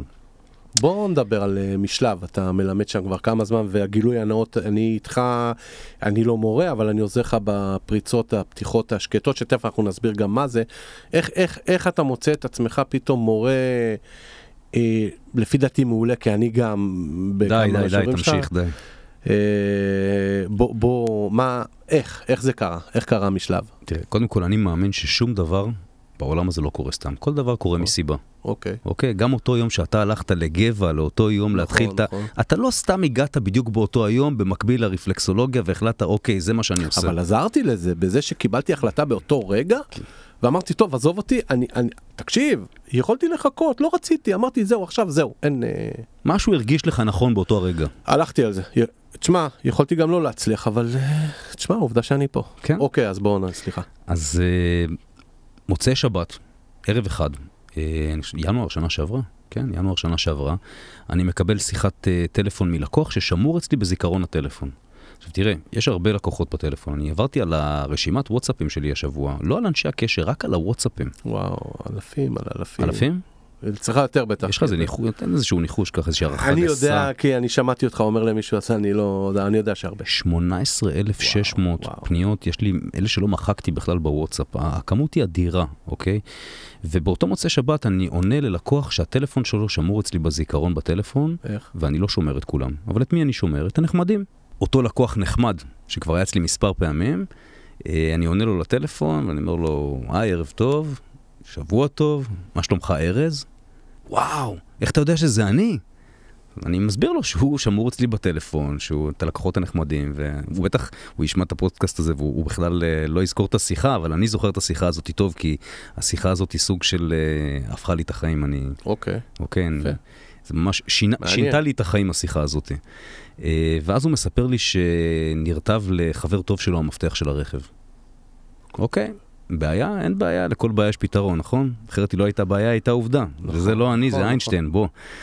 אמרתי לו, תשמע, תביא את המפתח, ונתקן, מה הבעיה? הוא אומר, תשמע, איתה, אתה עוד לא שמעת איזה רכב זה? מה? איזה רכב? לא פחות ולא יותר? ריינג' רובר. אמרתי לו, תשמע, אוקיי, אתגר, בסדר, תביא את המפתח. מה העלויות איתי? 680 שקלים יעלה לתקן אותו, במידה והצלחתי, במידה ולא הצלחתי, אתה לא משלם על הזמן שלי. מה שאני יודע... fair enough, אני לא רוצה... בוא תגיד כמה עולה במוסך. חכה, נגיע לזה. תראה, אני עוד לא יצא לי להיכנס לאיזשהו בית עסק או למעבדה שיבדקו לי מוצר חשמלי ולא לשלם על השעת מעבדה. אבל בזה אני דוגל אצלי. תיקנתי, לקחתי כסף, לא תיקנתי, אני לא רוצה כסף. גם אני, תודה רבה. תזכרו אותי לטובה לפעם הבאה, הכל בסדר, כסף זה לא הכל בחיים. ואז אני אומר, תראה, 680 יעלה תיקון. במידה ולא הצלחתי והתיקון לא צלח, 1,240 שקלים כולל מע"מ יעלה לאותו לקוח מפתח חכם חדש לרכב שלו. גם לריינג' רובר, תקשיב, זה נס. איתי, אני בדרך אליך. ברור, מה? כן, ארז, מוצאי שבת, אתה לא בדרך לשום מקום, אני לא עובד בשבת.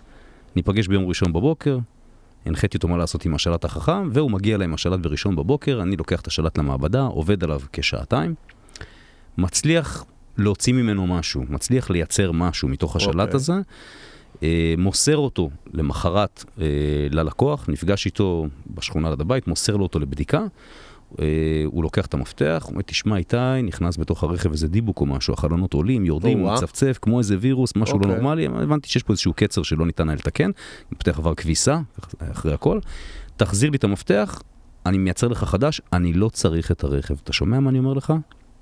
למה באמת אחרי שהבנת שיש דיבוק עולה יורד, אני דווקא כן הייתי רוצה את הרכב.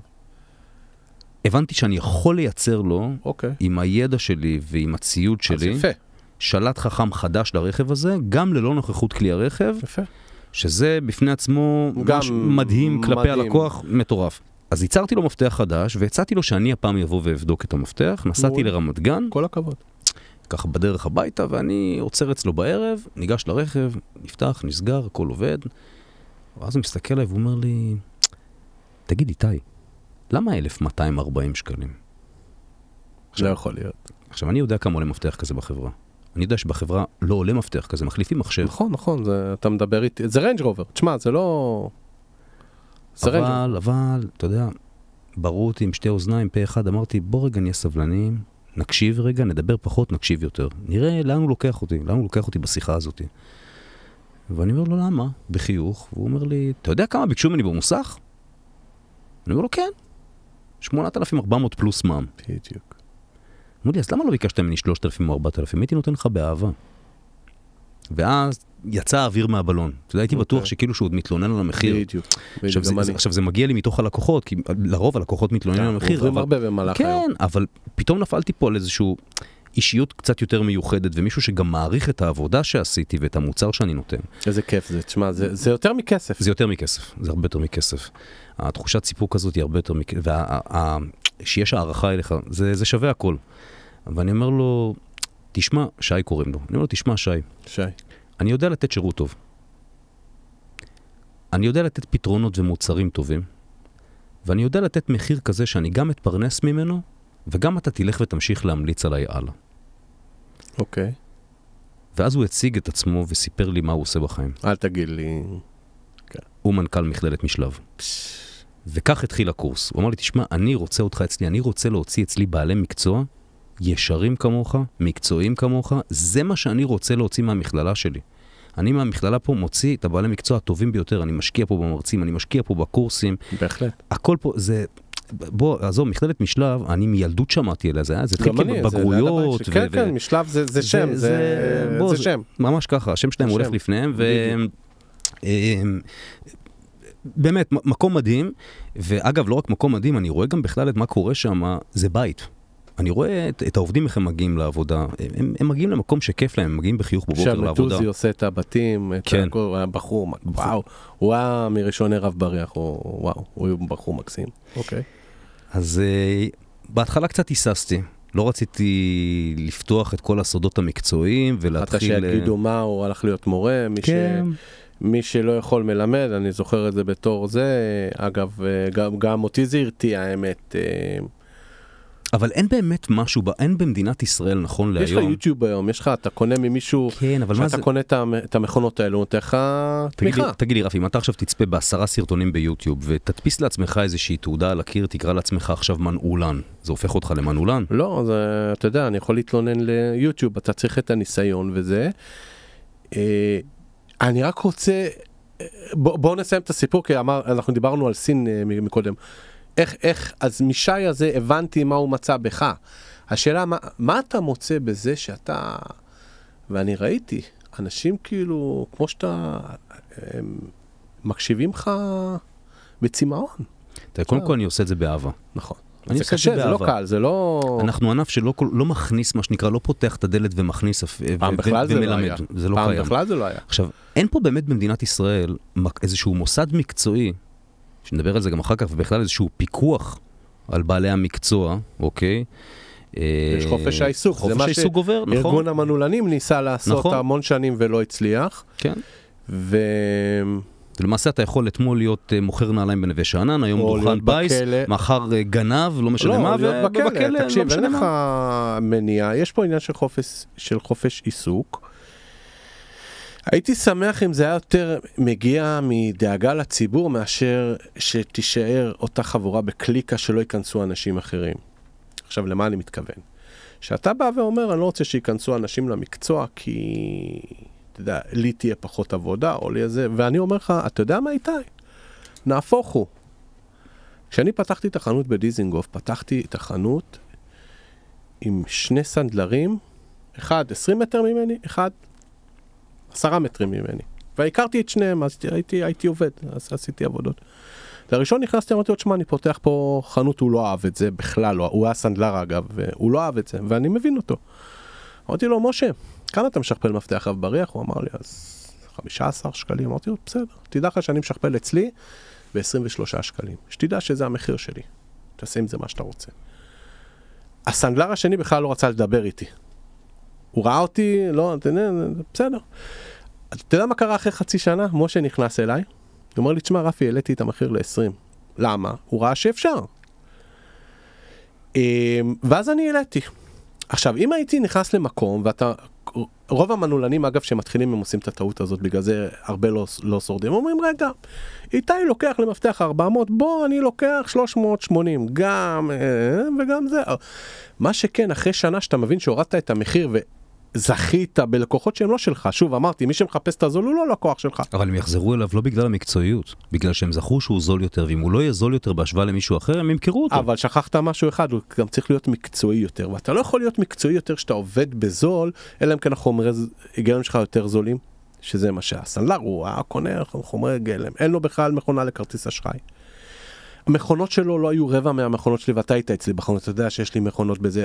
זאת אומרת, ידעתי מראש, ולא מרוע, שהוא לא ממש תחרות בשבילי, אבל א', לא רציתי לבאס אותו.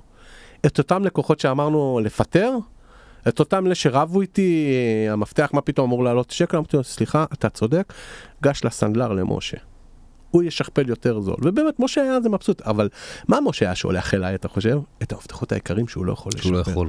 שזה המפתחות עם הכרטיסים, תבין שהיחסים בינינו היו, שאת המפתחות, הוא כבר היה שולח אנשים אליי, ואני, מנעולנות זה מקצוע שעדיף לך לא להיות הראשון ברוב המקרים, ואני אסביר את עצמי. אם אני עכשיו התקשרתי אליך ראשון, ואני חשבתי למפתח לרכב עולה 20 שקלים, ואתה אומר לי 2,000, אני אתקשר, ובסוף אני אמצא איזה מישהו, אולי מרוב הבושה אני לא אחזור אליך, אבל אם כבר אני יודע שמפתח לרכב עולה 800, והגעתי אליך ואתה אמרת לי 600 ואתה נחמד גם, אני נשאר אצלך.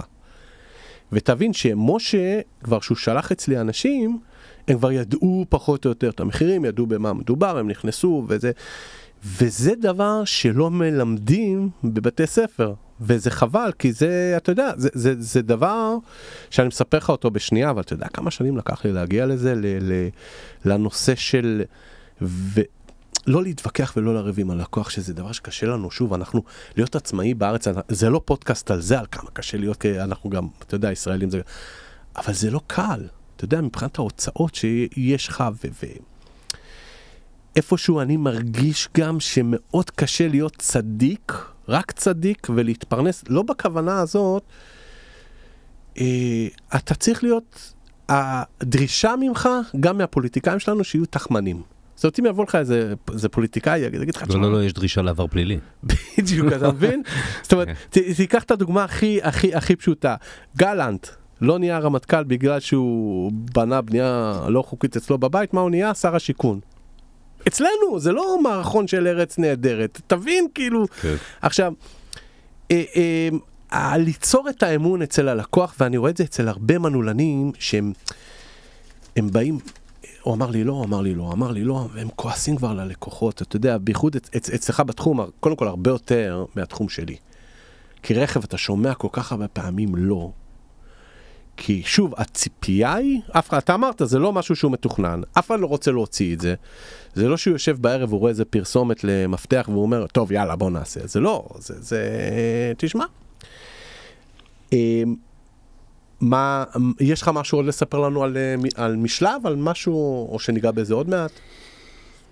אני רוצה להגיד לך על משלב, תראה, כשהתחלתי את הקורס, התחלתי ללמד, חיפשתי בעולם, מה נותנים, מה מלמדים בעולם, כיוון שפה אין באמת איזשהו מוסד שמלמד את זה, איזשהו מסד אקדמאי, או איזשהו משהו מקצועי, משהו מסודר, שבאמת מלמד את הכל מהבסיס, ולא רק את האלקטרוניקה ואת המכניקה, אלא באמת איך להתנהל מול לקוח, מה האחריות המשפטית והאזרחית, יש הרבה מעבר בקורס הזה.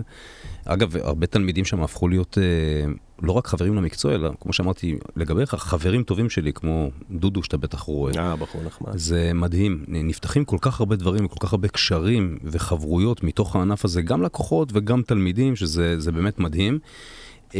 הם באים אליך גם לחנות, זה לא ראיתי בשום מקום, אגב, מישהו שמעביר קורס, ואפשר ממש לבוא אליו, אתה יודע, זה כמו ללכת לעבודה עם אבא, יש לך מישהו, עשית טעות, אני כאן, זה הפחד הכי גדול למי שמתעסק ברכבים, נכון? על לגעת בזה. תראה, בקורס הזה בעצם, לכל תלמיד יש נקרא אבא ואמא בקורס הזה, אוקיי? מי האמא, אגב? מקווה שלא אני. מה? לא. האמא זאת המכללה, מוני. אוקיי. שי.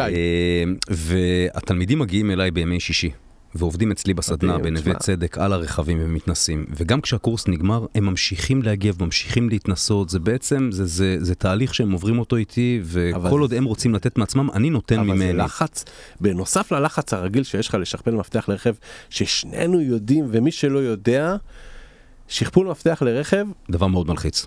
מאוד מלחיץ. אני מודה שלי אישית קשה. לא רק לך. מאות...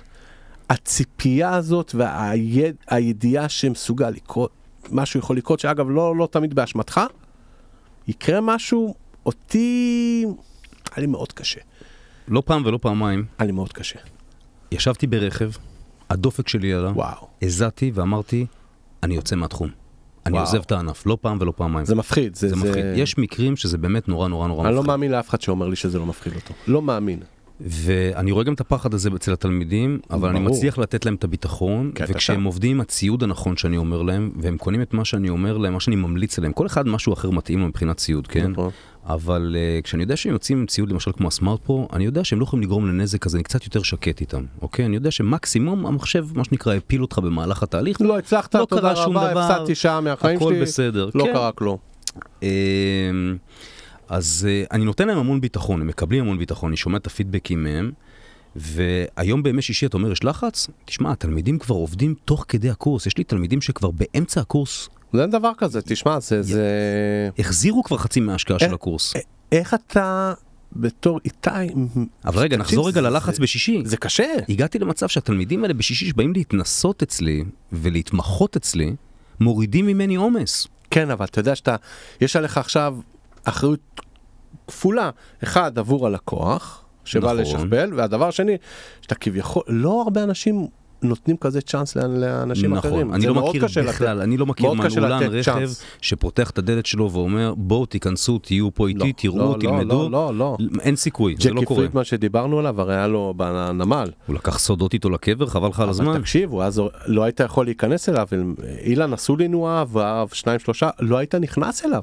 הוא לא מדבר לתוך המכולה שלו אצל אילן אסולין, לא היית מדבר איתו בכלל. זה היה ליד גלידה מונטנה שם, נכון?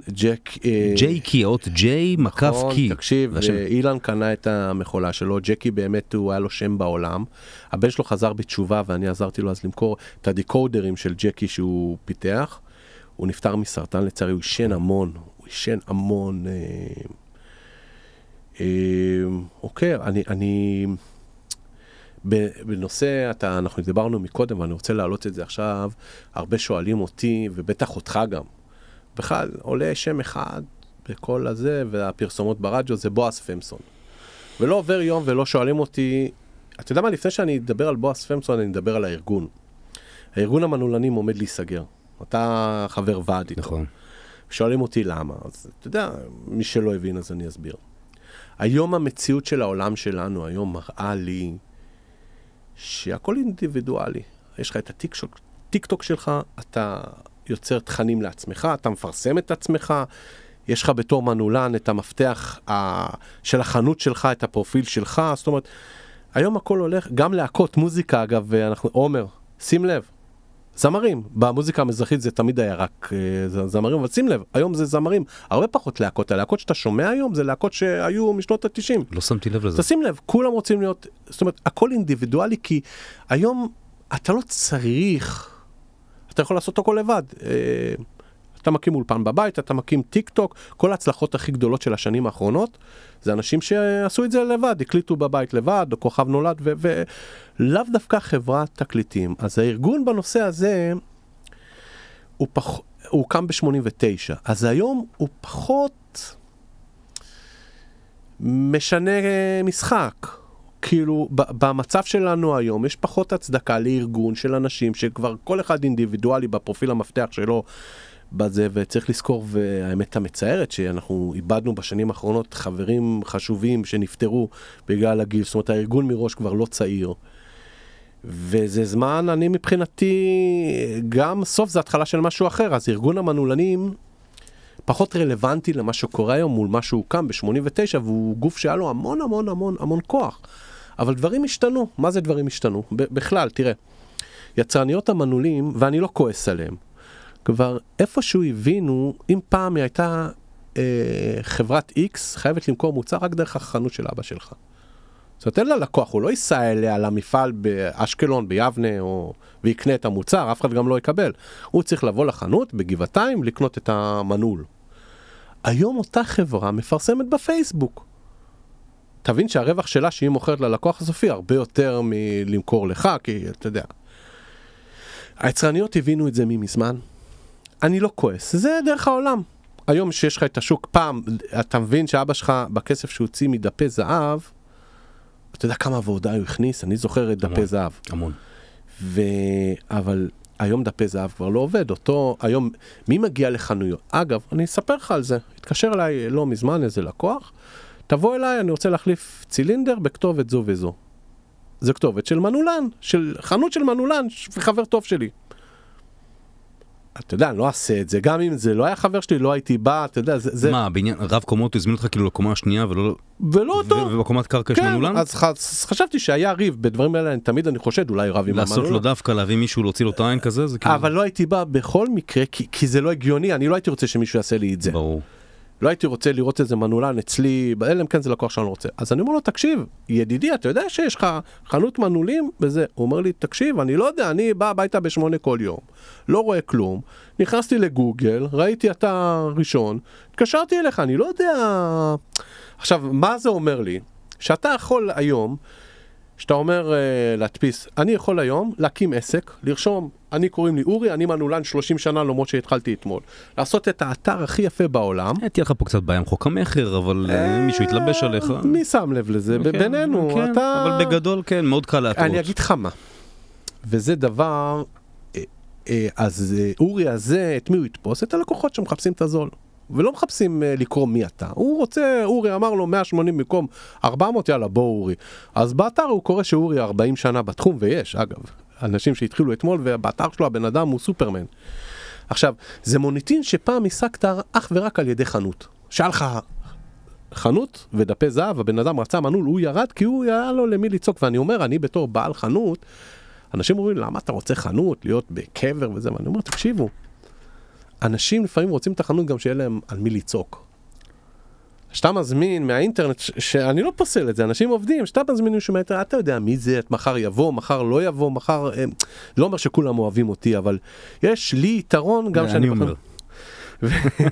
וגם זה שאני לא בבית כל היום ולא משגע את אשתי, זה גם סוג של זה, תראה מה זה הדבר שהשתנה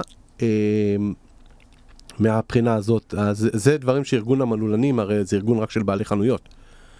זה לא, אין שם עצמאים, אין שם זה, וזה דברים שהשתנו. היום כל אחד בזה שלו, אז סיכמתי את נושא ארגון המנעולנים, ובאמת יהיו דברים אחרים הלאה. והדבר שרציתי לדבר איתו, אלא אם כן יש לך משהו לציין. תשמע, יש לי חבר שבארוחות שישי, כן. לקחתי משהו ממנו, הם יושבים סביב השולחן, עושים משהו נורא יפה. כן. כל אחד מספר על דבר טוב שקרה לו השבוע, ודבר רע שקרה לו השבוע. אוקיי. ספר לי על משהו ממש טוב, על מקרה מצחיק שקרה לך, בתחום שלך. במנעולים? כן. התקלת אותי, כל יום קורה לי דבר טוב. כל יום קורה לי דבר טוב. ספר לי על סיפור משעשע, משהו שבאמת קשה לך, אם אתה לא זוכר כרגע וזה יקפוץ אחר כך, אתה יכול גם להציף את זה אחר כך. בקריירה סיפורים, אני לא יודע, שישעשעו אתכם, את עומר גם. הזמין אותי פעם מישהו ברחוב דיזינגוף, אני עומד ואני אומר לו, תשמע, אני פה, הוא אומר לי, לא, אתה שם, אני פה, אתה שם, איפה אתה, אני לא רואה אותך, אתה רואה אותי. והוא צועק ואני צועק, ובכלל הוא התכוון לדיזינגוף בנתניה. כאילו, תשמע, אני לא יודע מה להגיד לך על זה, על מי פה, זה הדבר מצחיקים שקראו לי, אתה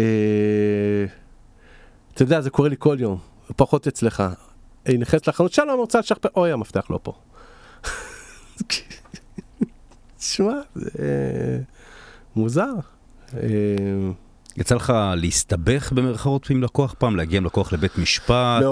מעולם לא. תמיד. מצאת את הפתרון? תמיד מצאתי את הפתרון ואני אסביר לך. אני אספר לך סיפור שנלמד ממנו, עומר תקשיב גם אתה, אני לא יודע אם אתה מקשיב, אתה איתנו, מסכן. תראה, קרה אצל מנעולן פעם, שוב בלי שמות כי אנחנו פה, אתה יודע, זה סיפור אמיתי, ואני אסביר לך איך זה קשור אליי, כי זה שינה אצלי התנהגות. היו שני שותפים, בחנות, אחד בכלל לא במשמרת, עבר, בא לשתות קפה, ראה יש לחץ, בא לעזור, איזה מבוגר ביקש לשכפל מפתחות של דואר. הוא אמר לו כמה עולה, אמר לו 10 שקלים לאחד. הוא המבוגר אמר לו מה פתאום עולה שקל. רבו 1.5 שעות, אז המבוגר אמר לו בסוף טוב, תעשה. עשה לו, הוא רצה 10 מפתחות, עשה לו, הוא נותן לו 10 שקלים. אז הוא אומר לו, המנעולן, מה? אתה צריך לתת לי 100. הוא אומר לו, לא, אמרת שקל. והלקוחות שם הם ראו שיהיה משהו, בסדר. השותף השני אמר לו, תשמע, עזוב אותו, תתן לו את המפתחות שיעזוב אותי. ההוא קיבל עצבים, רדף אחריו, נגע בו, בצורה כלשהי, כן נכון, לא נכון, לא יודע. ההוא נפל, מה אתה חושב קרה? הבת שלו זו, אתה פגעת בי, אתה זה וזה. אז ההוא התקשר לה, אמר לי, מה עושים? הייתי כבר בארגון, אמרתי לו, תראה, תתפלל שלא תשלם הרבה, אתה תשלם. עכשיו, אם הוא יכול להחזיר את הגלגל, ולמדתי מזה המון, אם הוא יכל להחזיר את הגלגל אחורה, אמרו, קח את המפתחות במתנה, בוא תשתה קפה. קח גם 100 שקל. בדיוק, שבוע אחרי זה נכנסת אליי לקוחה לחנות אפרופו מפתחות לרכב, אמרת לי, אני רוצה לשכפל את המפתח, כבר לא זוכר למה זה היה. והוא בלי שלט. אתה יודע שאין לי חנייה, אני יכול לשכפל, אני יכול לשכפל עם שלט, כי אין לי חנייה. וגם אין לי רצון, אבל זה משהו אחר. אני אומר, תקשיבי, אני משכפל לך עולה 200 שקלים, בלי שלט. בסדר. בלי שלט. אומר לה עוד פעם, בלי שלט. אין שלט. בסדר. משכפל לה, נותן לה את המפתח, מה את חושבת? היא אומרת לי, כמובן. איפה השלט? בדיוק. שכפלתי, עשיתי צ'יפ. אני אומר לה, אמרתי, בלי שלט. לא, אז אתה לא הבנת אותי. אם לא הייתי שומע את הסיפור הזה כמה ימים לפני, אתה יודע, הייתי מתרגז וזה, אמרתי, סליחה גברת, לא קרה כלום, אני מתנצל, באמת לא הבנתי אותך, לא קרה כלום, תודה רבה, קחי טופי, ביי. התוצאה של מה שיכל לקרות, אם הייתי נכנס איתה לריב, הרי אתה לא יכול להכריח בן אדם לשלם לך. במקרה הזה כן. תראה, כן. סמלת קלה. אוקיי. מפתח לרכב. כן. טובין שיוצר במיוחד עבור הלקוח. נכון. זה מוגדר בתקנות הגנת הצרכן. חרטת את המפתח, קידדת אותו. כן. המפתח הזה הולך לפח. נכון, הלך לפח. הוא הולך לפח. היא כרגע, היא גזלה אותך. יש פה חומר גלם שהוא חד פעמי, שהולך לפח. ולכן החוק מגדיר את זה כך, והייתה צריכה לשלם על המפתח. בוא נחשוב על הדבר הרע שיכול לקרות. לכלוכים בפייסבוק, סיפורים, ואז אני מתקשר לך, אומר לך, איתי, למה לא זרקתי אותו לפח? עזוב אותי, הרי ראיתי מה קרה עם בן אדם שהלקוחות אמרו לו לידו, אתה לא צודק. אז ראיתי מה קרה. גברתי, לא קרה כלום. אתה יודע מה? אני זוכר את הסיפור הזה, אבל נורא הוא קל לי גם שהיא הלכה, כי לא רציתי את זה. עכשיו, מה קורה עם לקוחות, אגב, שלא תבינו אותי לא נכון, אני איתך. אני לא מכריח לקוח לשלם. להפך, אני מעדיף לזרוק לפח במקרה, הכל בסדר. והיה מתמוטט העולם, היא הייתה מאשימה אותי וחוזרת, היא שונאת אותי כבר. עכשיו, לחנות שלי כבר לא תחזור, ובסדר. זה בסדר גמור. לא רוצה. אולי אתה לא צריך לקוחה כזאת, זה בסדר גמור. בדיוק, אני לא רוצה. אותה אני אשלח למשה, הבעיה שהוא, מה שקרה אגב בהמשך לסיפור עם משה, למי שמקשיב, הוא סגר פשוט, הוא לא עמד בתחרות. כי זה מה שקורה, שאתה מעלה את הרמה. מישהו צריך לעלות איתך, ורמה לעלות זה עולה כסף, גם זמן, אבל גם כסף, זה בענף המנעולנות, הקטע המקצועי שאתה חייב, בענף שלך בייחוד, שאמרת שהמכשיר עולה X כסף, זה לא אני קניתי אותו ועכשיו 20 שנה אני חוגג עליו, לא, איפה התוכנות? זה בור בלי תחתית. ובמנעולים, אגב, לקבל את המפתח המיוחד, שרק אתה יכול לשכפל במפתחות, אתה צריך לקנות הרבה צילינדרים, ואתה צריך לקנות כמות, אתה לא קונה מפתח אחד מהחברה, משכפל, יאללה תביא לו עוד אחד, אתה קונה בחבילות של 50, 25, זה עולה כסף, וזה עולה הרבה כסף. ואחד שרוצה, אני פשוט לא אוהב להגיד לא ללקוחות ברמה הזאת של אין לי. ותמיד יהיו דברים שאין, ויהיו דברים שלא רוצה להשיג. אגב, יש משהו נורא ישראלי, הרבה דווקא מגרמניה, אל תשאל אותי למה, באים לשכפל פה מפתחות בארץ. עכשיו, איפה זה יושב עליי כישראלי? במחאת הם גרים בגרמניה, משכפלים את המפתחות של הבית בגרמניה, רוצים, הם לא מצליחים. למה? כי זה פרופיל שהוא סגור לגרמניה? כן, וגם המנעולנים בגרמניה זה משהו שפחות קורה בארץ, מאוד קפדנים. אין כרטיס, אני לא משכפל. פה המנעולן, הרבה מנעולנים, בשביל 20 שקל הוא יפר את חוק, לי זה ממש כואב. אבל אותם אלה הגרמנים שעברו לגרמניה, כי הדני שם יותר זול, או מה היה יותר זול שם? עשו פעם איזה מחקר שם, שיותר זול היוגורט. אבל מפתחות הם באים לפה א' כי יותר זול, הרבה יותר זול. מילקי, נכון. הנה, עומר איתנו, לא מת, אמרתי לך. מילקי, שהם עברו לשם, אבל המפתחות שם זה 50, 60, 70 יורו למפתח, אגב, הוא בכלל לא מזה. וגם, הם לא מוכנים לשכפל להם, בלי זה, אז הם באים לפה, ומלא באים אליי, ואני ישר, אני יודע, ואני לא זה. מה זה פרופיל שונה? פרופיל שונה. ממש מסילות שונות? מסילות שונות, המפתח נראה רגיל לחלוטין, אבל הוא לא... מה זה, וזה של מולטי, לא קורב בריח? לא, זה גרמניה, זה איקון, נורא מוזר אגב, שבגרמניה, בניגוד לארץ, שאתה מקבל את המפתח, הוא פותח גם את הדלת הראשית, גם את החדר הכביסה, וגם את הכל, ואת הדלת שלך, אבל לא של השכנים. שהולך לאיבוד המפתח הזה, אתה משלם הרמות, כי באה החברה ומחליפה את כל בארץ היה פטנט נחמד כזה לפני בערך 15 שנה, הרמזור. הרמזור? הבנתי שהיו קצת תקלות איתו. איתו... זה פטנט נורא יפה. יש אותו היום, הוא ממשיך במולטילוק, יש גם ברב ברך, פטנט נהדר. אני אגיד לך איפה הוא נופל, בהסבר ללקוח, הלקוח הישראלי אין לו זמן. שאם הוא טועה והוא מסובב את הצבע לא נכון, ואז פתאום. לא, אני ניסיתי למכור אצלי, יש מישהו בהוד השרון שמוכר הרבה. ללקוח הישראלי, אתה יודע, אני שמתי לב, אולי גם לי, אין סבלנות. אתה צריך ממש להסביר שהוא בא אליך, תקשיב, אתה מכניס את המפתח הזה, פה הוא איבד אותך. הוא נכנס לקנות מנעול, מה אתה מבלבל לו במוח על הרמזור וסיפור. אני אומר לך, פייר מאצלי, וזה רעיון פנטסטי, תחשוב שאתה משלם לי על 3 צילינדרים באחד, עכשיו מה זה קורה? בוא נסביר מה זה לעומר שלא מבין. אתה קנית צילינדר לבית, ונגיד הלך לאיבוד מפתח, במקום לקרוא לרפי עוד פעם, אתה מכניס מפתח, מסובב אותו, וזה מבטל את המפתח שהיה. זה פנטסטי, זה הומצא פה לפי דעתי, זה מגניב. כן, ואז, כן. אם זה קורה עוד פעם, יש לך עוד מפתח. למה קוראים לזה רמזור? הירוק, הצהוב והאדום. אבל איפה הלקוח הוא מאבד אותי בזה? אתה מנסה להסביר ללקוח הישראלי, הוא כבר... אחרי ש... תראה, אצלנו בארץ זה גם עדן, אגב, אני רואה גם הרבה הבדל, המנעולן הישראלי, בייחוד ברכב, הוא מנעולן מצוין. הוא צריך לדעת הרבה יותר ממה שהם יודעים בארצות הברית, אני שם לב, אתה יודע, ואני עוקב אחרי מה שקורה בארצות הברית מבחינת בארצות הברית הכל הרבה יותר קל, לא רק ענף המנעולנות. לא, זה הכל DIY. שם הם עובדים, הם יוצאים לשטח, יש להם קוד חיתוך, קוד קידוד, מי שמהמאזינים שלנו שיודע מה זה, הכל קל, הם מגיעים מוכנים לרכב. הבעיה שם, שהם על תקן נהג מונית, הם צריכים לנסוע 3-4 שעות לפעמים לעבודה, אני לא מסוגל להיות על הכביש 3-4 שעות, אני לא מסוגל. אתה יודע מה, טוב שהזכרת את הכביש, אני רוצה לדבר, אתה שמעת מה חולדאי היום קרה,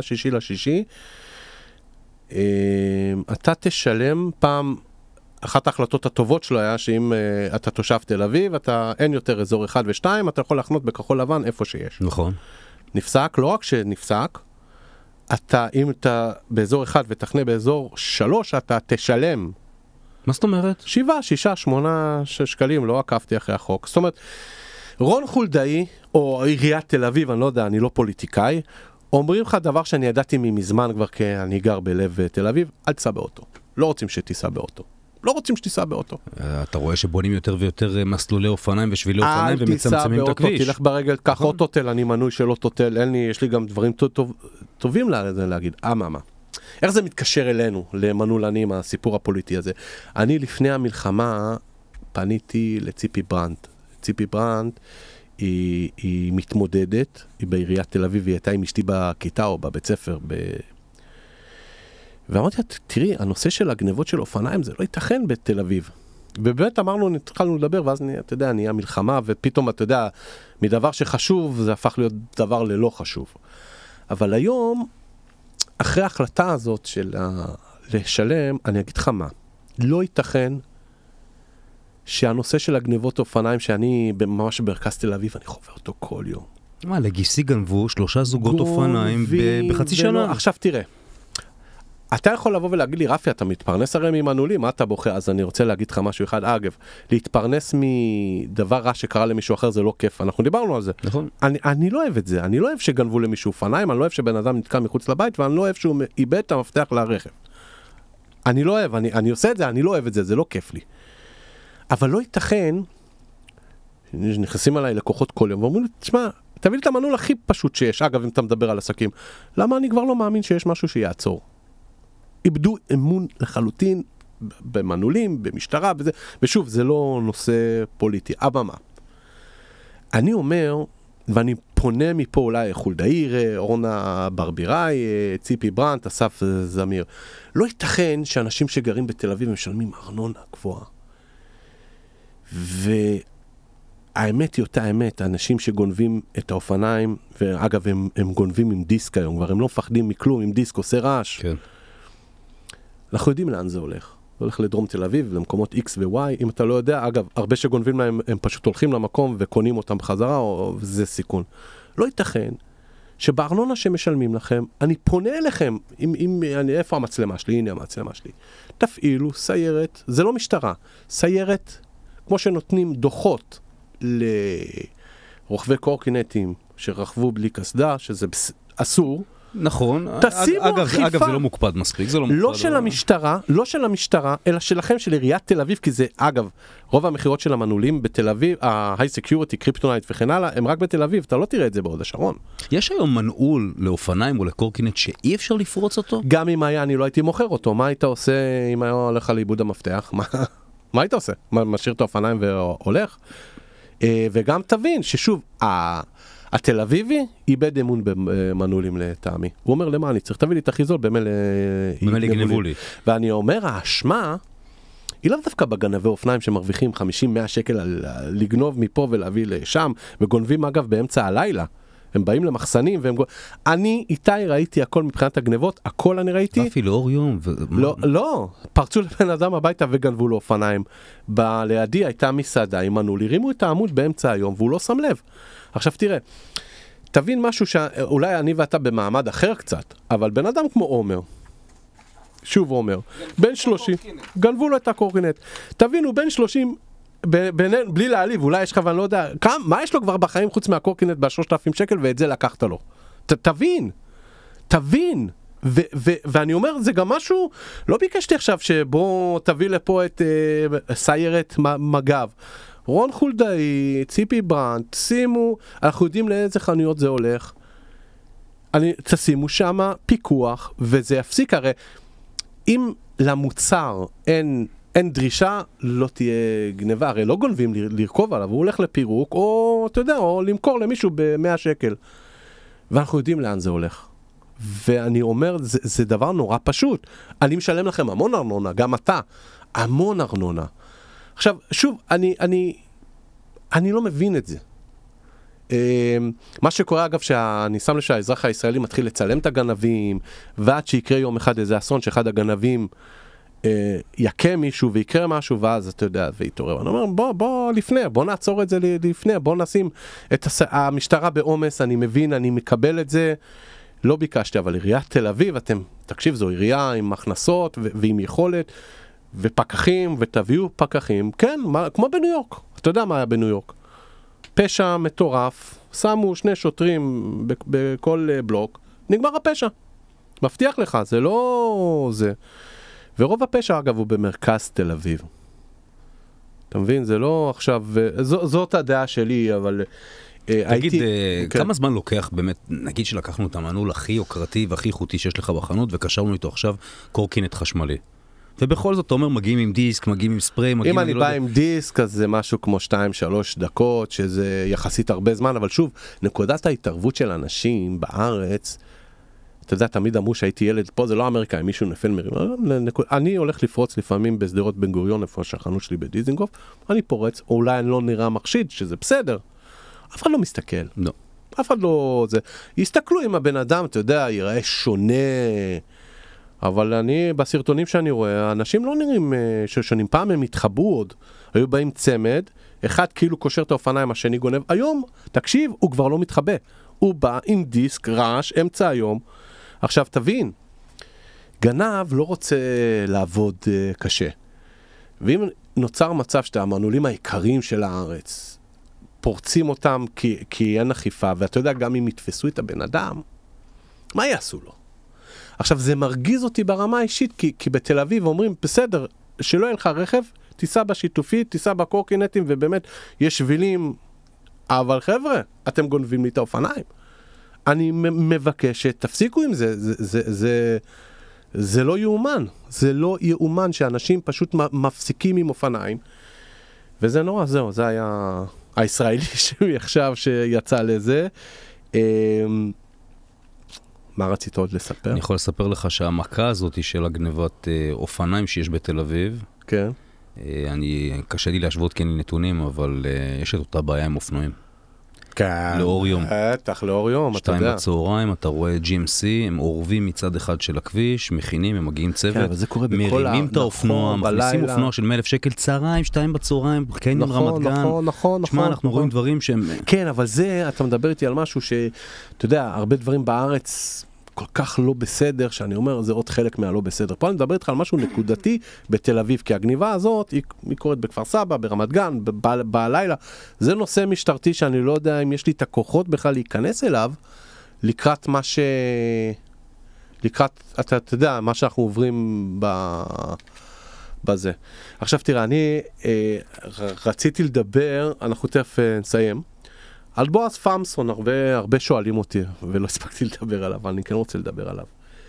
אם אתה מכיר את הסיפור, כי המון הם שואלים אותי. עכשיו, בועז פמסון מבחינתי, הוא סוג של גאון, אבל הוא בן אדם שהורשע בפלילים, ושילם את חובו לחברה, ואני אסביר. אם הכוונה היא, אני מחזיר את עצמנו לכל בוטק ועל הכוח הישראלי. אם אתה יודע שמרצדס שווה $500,000, ואני אומר לך בוא תקנה ב100,000, ואתה קונה כמובן שאתה לא תקבל שום מרצדס, כי אין דבר כזה. אני אגנוב לך את הכסף, לא תקבל את המרצדס, או שתקבל סובארו. משהו בך גם לא בסדר, כי אתה חושב שאתה תעקוץ את השיטה. זאת אומרת, אני עוקץ אותך, אבל אני עוקץ אותך בגלל שאתה חושב שאתה תעקוץ אותי. והפרסומת הייתה בגדול, 10,000 שקל, תרוויח 10,000 שקל בשעת עבודה. עכשיו, אם האמנת לזה, אז... אבל הקורס שהוא העביר קורסים, אוקיי, למי שלא יודע, אז אני אספר שבועז פמסון מעביר קורסים דרך האינטרנט, והוא פרסם ברדיו, וכל בן אדם ששני היה כל יום, אתה בועז פמסון זה ארגון המנעולנים, ואני אומר, אבל תקשיב, מה שקנית, קיבלת קורס למנעולנים, לא הכי עדכני, לא עדכני לפי דעתי, זה בכלל, אבל היה לך זה התחלה. גם אתה בקורסים שלך, אתה לא יכול להבטיח שאתה מוציא את המנעולן הכי טוב. תראה, אנשים שנרשמו לקורס והתלוננו אחר כך, בצדק, לא בצדק, למה אתה מצפה? כאילו, שוב אני אומר, אם האמנת שתקנה קורס ב6,000 שקל ותרוויח 10,000 שקל, גם משהו בך. יש לך אשם תורם על טמטום. בדיוק. אז בועז פמסון, אני לא יודע אם אתה יודע, אני יודע. בועז פמסון למעשה היה מנעולן במבשרת ציון, והיה מנעולן מצוין. ממש טוב, הוא היה לו ידע לפני 20 שנה, 25 שנה, שלא היה להרבה בארץ. לא ג'קי פרידמן, אבל תשמע, היה לו ידע ושירות ופצצה. לפי דעתי, בועז פמסון רצה יותר, כי מה שקרה, אף פעם, אתה בתור מישהו שמתמחה ברכבים, אתה יודע שאתה לא יכול לעשות הכל. אתה לא יכול לעשות הכל, והוא רצה לעשות הכל. אי אפשר לעשות הכל, יש תמיד וולבו, זה. מה שהוא עושה, הוא לוקח את הצ'יפ. צ'יפ זה משהו שיש בתוך המפתח, זה מה שעולה הרבה כסף אגב, הצ'יפ.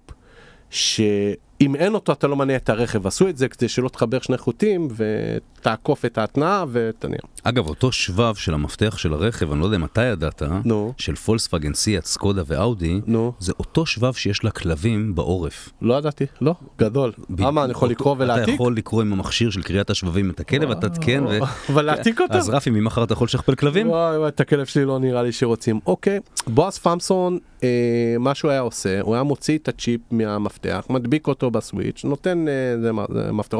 הרעיון אגב, תשמע, אם אני, א', הוא היה גובה על זה עם מחיר של מפתח, היה 30 שקל, הוא היה לוקח המון כסף, 900, 700. אני חושב, אגב, שאם בועז פמסון היה בא לקוח, אמר לו, תשמע, הפתרון שלך 900 שקל, עוד שלם לי 300, ואני אומר לך מה אני עושה, אני מדביק את הצ'יפ, אני בטוח שאצל חלק מהלקוחות זה היה עובר, ועכשיו הוא לא עשה את זה לכל רכב, הוא עשה את זה לרכבים שהוא לא יכול. איפה הוא נפל? שברולט זה היה, לא? הגיע לקוח מעפולה, אני חושב, תשמע, עבר המון זמן, שסט התנאה אמרו לו להחליף. עכשיו, הוא קנה מיליסים. המוסך אמרו לו, אתה מחליף סט התנאה, אין לנו פה כלום. כן. מה שאתה הלכת והצאת בפורש, במוסך זה לא עניין אותו, זה היה צ'יפ 46, היה נחשב אז, וואו, מ-46, אין לנו מה, ככה אנשים, היה T5, והוא הגיע לפמסון, ששכפל לו עוד מפתחות, לקח הרבה כסף, הוא נסע מפמסון למוסך, נכנס, נראה לי, שבר את השער בצעקות, וזה, תראו, יצא המנכ"ל, אמרו לו, טוב, אתה משאיר את האוטו פה, נתנו לו את הרכב של המנכ"ל, או רכב חילופי, הזמינו אנשים וראו מה הוא עשה. הם ערבו, אז מישהו, איך אני הגעתי לזה? הם ערבו מישהו שלמד בבית ספר שלי, שנה מתחתיי ב-S בתל אביב, אני זקן, אחותו הייתה שחקנית בעניין של זמן, או קשר משפחתי, גולן יוחפז. אני אפילו לא מכיר את השמות של הסדרות האלה. לא, גולן, הם ערבו אותו, הוא עבד אז בכל בוטק לפי דעתי, וצילמו אותו. עושה את המעשה הזה, אבל שוב אני חוזר. הוא לא עשה את זה בכל רכב, הוא עשה ברכבים שהוא לא יכל. שוב אני אומר, הוא רצה את הכל, ואי אפשר את הכל. צילמו אותו, הראו אותו, למחרת זרקו אותו מהקניון, זה היה בכל בוטק או משהו? היה בכל בוטק, ואז זרקו אותו מהקניון, ואז הוא נהיה טוב. אתה יודע, שוב, אני חוזר לסיפור של גלנט, שהוא לא נהיה רמטכ"ל בגלל... אז בועז פמסון הורשע בפלילים, הוא קיבל עבודות שירות, הוא הודע, שבזכותו זה יאמר, לפחות הוא לקח אחריות. מאוד חשוב בענף שלנו. הוא לקח אחריות. באמת, זה מאוד חשוב. ואז הוא פתח את הסניף בירושלים, ועשה משהו... ומוערך.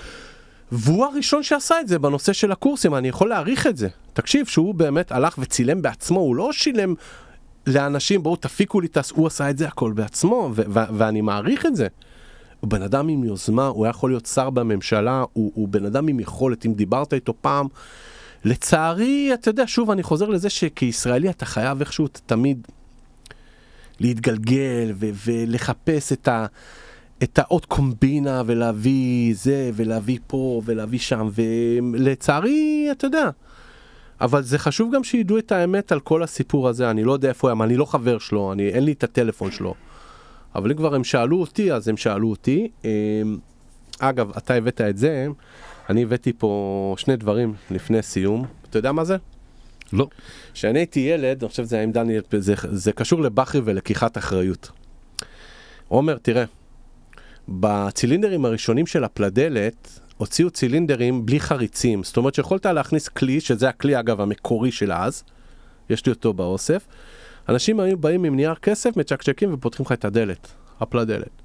זה הגיע לכל בוטק, היה איזה ריב עסקי, אני לא אזכיר את השמות כי יראו את זה, אבל זה תמיד אגב ריב עסקי. מישהו מלכלך על איזה חברה, ואז החברה, אתה יודע, זה, הגיע לכל בוטק. ואברהם בחרי, תקשיב, לקח אחריות, ולא סתם אמר, אני לוקח אחריות ולא עשה כלום, עלה לכל בוטק, אני זוכר את זה בתור ילד, אמר, כן, יש תקלה, ממחר אנחנו מחליפים לכל מי שזה את הצילינדרים בבית. וישלמו מחיר פעוט. תבין, במקום שיפשוט את הרגל, וזה עמד כמו גבר, לקח אחריות, והרים את החברה הלאה. זה לא, אני לא רואה ישראלי בתחום, שום תחום היום, להגיד כולם אומרים אני לוקח אחריות, אבל באמת לקח את האחריות. והוא עשה את זה, תקשיב, וזה סיפור שלימד אותי, שלקח את האחריות זה לא רק להגיד לקח את האחריות, להגיד, טוב בוא שילמנו, עשינו. עוד דבר פה זה המנעול הזה. באיך רוח התקופה של לקחת אחריות אתה אומר? כן, אמרתי, זה לא פוליטי, אבל תקשיב, אברהם בחרי עשה פה דבר שמבחינתי זה גם גדולה של בן אדם, להגיד, אוקיי, נכון, עשינו, יש פה טעות, אני מתקן, לא מפילים את זה, הולכים עכשיו לבתי משפט שנים, תוכיחו, כמו פרשות שהיו פה של מטרנה ודברים כאלה, אני לא יודע אם אתה יודע, זה הגיע לבית משפט, ופה הוא אמר, כן, הנה, אל תתבעו אותי. טעינו, לא ידענו, בגלל זה, אגב, יש את המנעולי, אתה יודע, השבוע נתת לי להתקין מנעול כספת בבבלי. למה יש את המנעולי הכספת האלה? בעקבות המקרה הזה, הם פנו למולטילוק, לא ידעו מה לעשות, או רב בריח אז. היה בחור בשם, הוא נפטר, משה תבור, במוסד הישראלי, שזה מחבר אותי למנעול הזה. והם פנו אליו, משה תבור במוסד היה אחראי על המפתחות, הוא איש מדהים, היה לו רק עין אחת, והוא ידע לעשות, המחרטה שלו אצלי, בוא נגיד ככה. הם פנו אליו ואומרו להם, תקשיבו, עצרו הכל. אתם תיסעו לאיטליה, למפעל ג'ואל, תקנו מנעולים. עם המזל, מי שעבד שם בג'ואל היה בחור ישראלי שקראו לו משה. תמיד חשבתי שזה גרמני, זה איטלקי? לא, לא, איטלקי. אלה בג'ואל הם חושבים שכל מי שבארץ קוראים לו, איך הם קוראים לזה? מוזס. נסעו לשם מרב בריח אחרי יום, או מולטילוק, ומאז יש לך מנעולי כספת בדלת. בגלל הסיפור הזה, אז נוצר לך עוד בטיחות בדלת. תבין. ומה שיש לי, אני אספן של מנעולים גם. אתה יודע שכן. מה זה הביצה המרובעת הזאת? זה מנעול שאני נותן לאנשים בחנות לפעמים, שיש להם זמן ושנחה לה רוח. זה מנעול, אתה רואה את האיכות, היא מדהימה. אני חושב שהוא דרך התעשייה הצבאית, אני לא בטוח, או אווירית. אין עליו שום סמל. אבל יש למנעול הזה קאץ'. קודם כל אני רואה שאין פה חור למפתח. זה אתה אומר. כן. אבל יש 3 מפתחות. יש פה 3 מפתחות, אני לא ראיתי דבר כזה. זה מנעול של הדואר הדיפלומטי של מדינת ישראל בשנות ה-70 או ה-80, אני לא יודע. דואר דיפלומטי, אתה יודע שאסור לגעת בו. עכשיו, למה ייצרו אותו? שים לב שאין לו זה. הרעיון הוא נורא פשוט, וזה המנעול הכי, לא יודע, בכסף, כי הוא לא עלה לי. זה יותר הסיפור. הרעיון הוא נורא פשוט, גם אם גנבת את המפתח, אתה גנבת אותו, ואתה רוצה להיכנס לדור הדיפלומטי של ישראל, ייקח לך משהו, בוא נגיד שאם יש לך, בחנות שלי עד עכשיו רק 2 יצליחו לפתור את זה, אחד בחצי שעה, אחד נפלתי על איזה גאון ב5 דקות. יש פה סדרה של פעולות, שאתה חייב לדעת איך לעשות אותם כדי לפתוח את המנעול. הנה, זה המפתח, אני אתן לך אותו. אבל יש פה, זה נשלף, אתה לא תדע את זה. עכשיו, אחרי שזה נשלף, אני לא רוצה להרוס את זה, זאת אומרת, אני אתן לך לשחק עם זה. בוא נראה. זה נשלף. אז יש לנו פה מכסה. בדיוק. תבין שאתה גנב עכשיו, ואתה בלחץ של זמן, לא הסבירו לך, אתה צריך לעשות את זה בשניות, לגנוב דואר דיפלומטי של מדינת ישראל, ואתה צריך לחשוב. ואין לך זמן. זה מיוצר בארץ? זה ייצור בארץ? כבר לא יוצר בארץ, אין לו מייקינג. הם ייצרו את זה לבד, המוסד, על פי השמוע, על פי פרסומים זרים, כן? כן. לא, יוצר לבד על ידי המוסד כדואר הדיפלומטי. עכשיו תבין, אנחנו לא מדברים על משהו היום, מדברים על משהו לפני 30 שנה. זה מטורף. זה, תשמע, זה הסיפור הזה. אני אתן לעומר לנסות לפתוח. ואני חושב שבזה אנחנו מסיימים. יש לנו עוד משהו שלא אמרנו פה, משהו שרצינו להגיד. משהו שלא... נהנית? נהניתי, אני נהנה כל יום מהמקצוע. כן, אתה אוהב אותו. אחרת לא היינו יושבים פה, נכון? כן, תשמע, זה... שנינו לא היינו עושים את התפנית הזאת. אני מבחינתי, אגב, זה קודם כל הסיפוק, ורק אחר כך הכסף, תבין. אני לא סיפרתי לעומר, כי הוא לא שאל, אבל אני במקומו אשאל. כשאני התחלתי, הבנתי די מהר, השתעממתי, אני בן אדם, אתה יודע, אני בא ממוזיקה, אני חייב את הריגושים, אני לא יכול לשמוע את אותו תקליט, או לנגן את אותו אקורד. ואני החלטתי ללכת להחליף צילינדרים זה נחמד, לא הכרתי את הרכב, ואחרי זה הגעתי לרכב, ואמרתי, תראה, אני שם לב של לעלות דלתות על הגב אני לא רוצה, ולהתקין מנעולים, זה שימם אותי. אמרתי, אני אעשה משהו שהמתקינים לא עושים. מתקינים לא ידעו לעשות אותו מפתח. עכשיו יש לך איזה דירה, ואתה אומר לי, עומר, אני רוצה שהמפתח של הדלת האחורית, יפתח את הדלת האחורית, את הקדמית. ואני יודע לעשות את זה. ואני הייתי עושה להם את כל העבודות האלה, אז כבר נהיה לי שם של מישהו של הדברים המיוחדים, ומדברים על הרגע של הסיפוק שהיית אצל שי וזה, לקוחה התקשרה מצהלה, אני לא אשכח את זה, על הווילה שם, עם 10 צילינדרים, והדרישה של העומר הייתה פשוטה. אני רוצה שתבוא תחליף לי את כל המנעולים, תעשה את זה במקום. למה? היא פחדה שתבוא עם מפתח מהמפעל, ותשאיר לך אחד בכיס. במקרה שלך, אבל היום בענף הבית, הכל מגיע בבליסטרים סגורים. לא, רצה אותו מפתח, לא מגיע בבליסטר. אותו מפתח. היא רצה אותו מפתח, שתעשה את זה אצלה, כי היא פחדה שתבוא עם מפתחות מוכנים ותשכפל אחד אצלך. מותר לה, היא משלמת. אני מעבר לסכום הדי גבוה כבר שנתתי לה, אמרתי לה עוד 1,000 שקל. ושום מנעולן לא רצה לקחת את זה, ואני זוכר שעשיתי את זה, ואני לקח לי, לא יודע, ישבתי שם 2 תקשיב, יצאתי משם, כאילו בונה, הופעתי עומר בוומבלי. כאילו עכשיו אני שכפלתי שוב, הכסף זה הדבר המשני. בינינו יש עבודות שאני עושה היום, שאני מוכן גם לא לקחת כסף. כל העבודות האלה של הפתיחה של הארגזים, או פתיחות של הפולקסווגנים וה-BMW ג'קי, אגב, המציא את הכלי, בזמנו הם לוקחים המון כסף על זה, כי שוב, זה היצע וביקוש, לא היו הרבה אנשים שעשו את זה, היו 3, אז זה גם לקחו הרבה פחות. והרבה יותר. ושוב, זה סוג של גאווה, כמובן שהפרנסה היא בסדר, אבל אני רוצה להגיד לך, אני לא מכיר מישהו שנשאר במקצוע הזה רק בשביל הכסף. ואם כן, אז הוא לא מאושר. אנשים נשארים בגלל אתגר.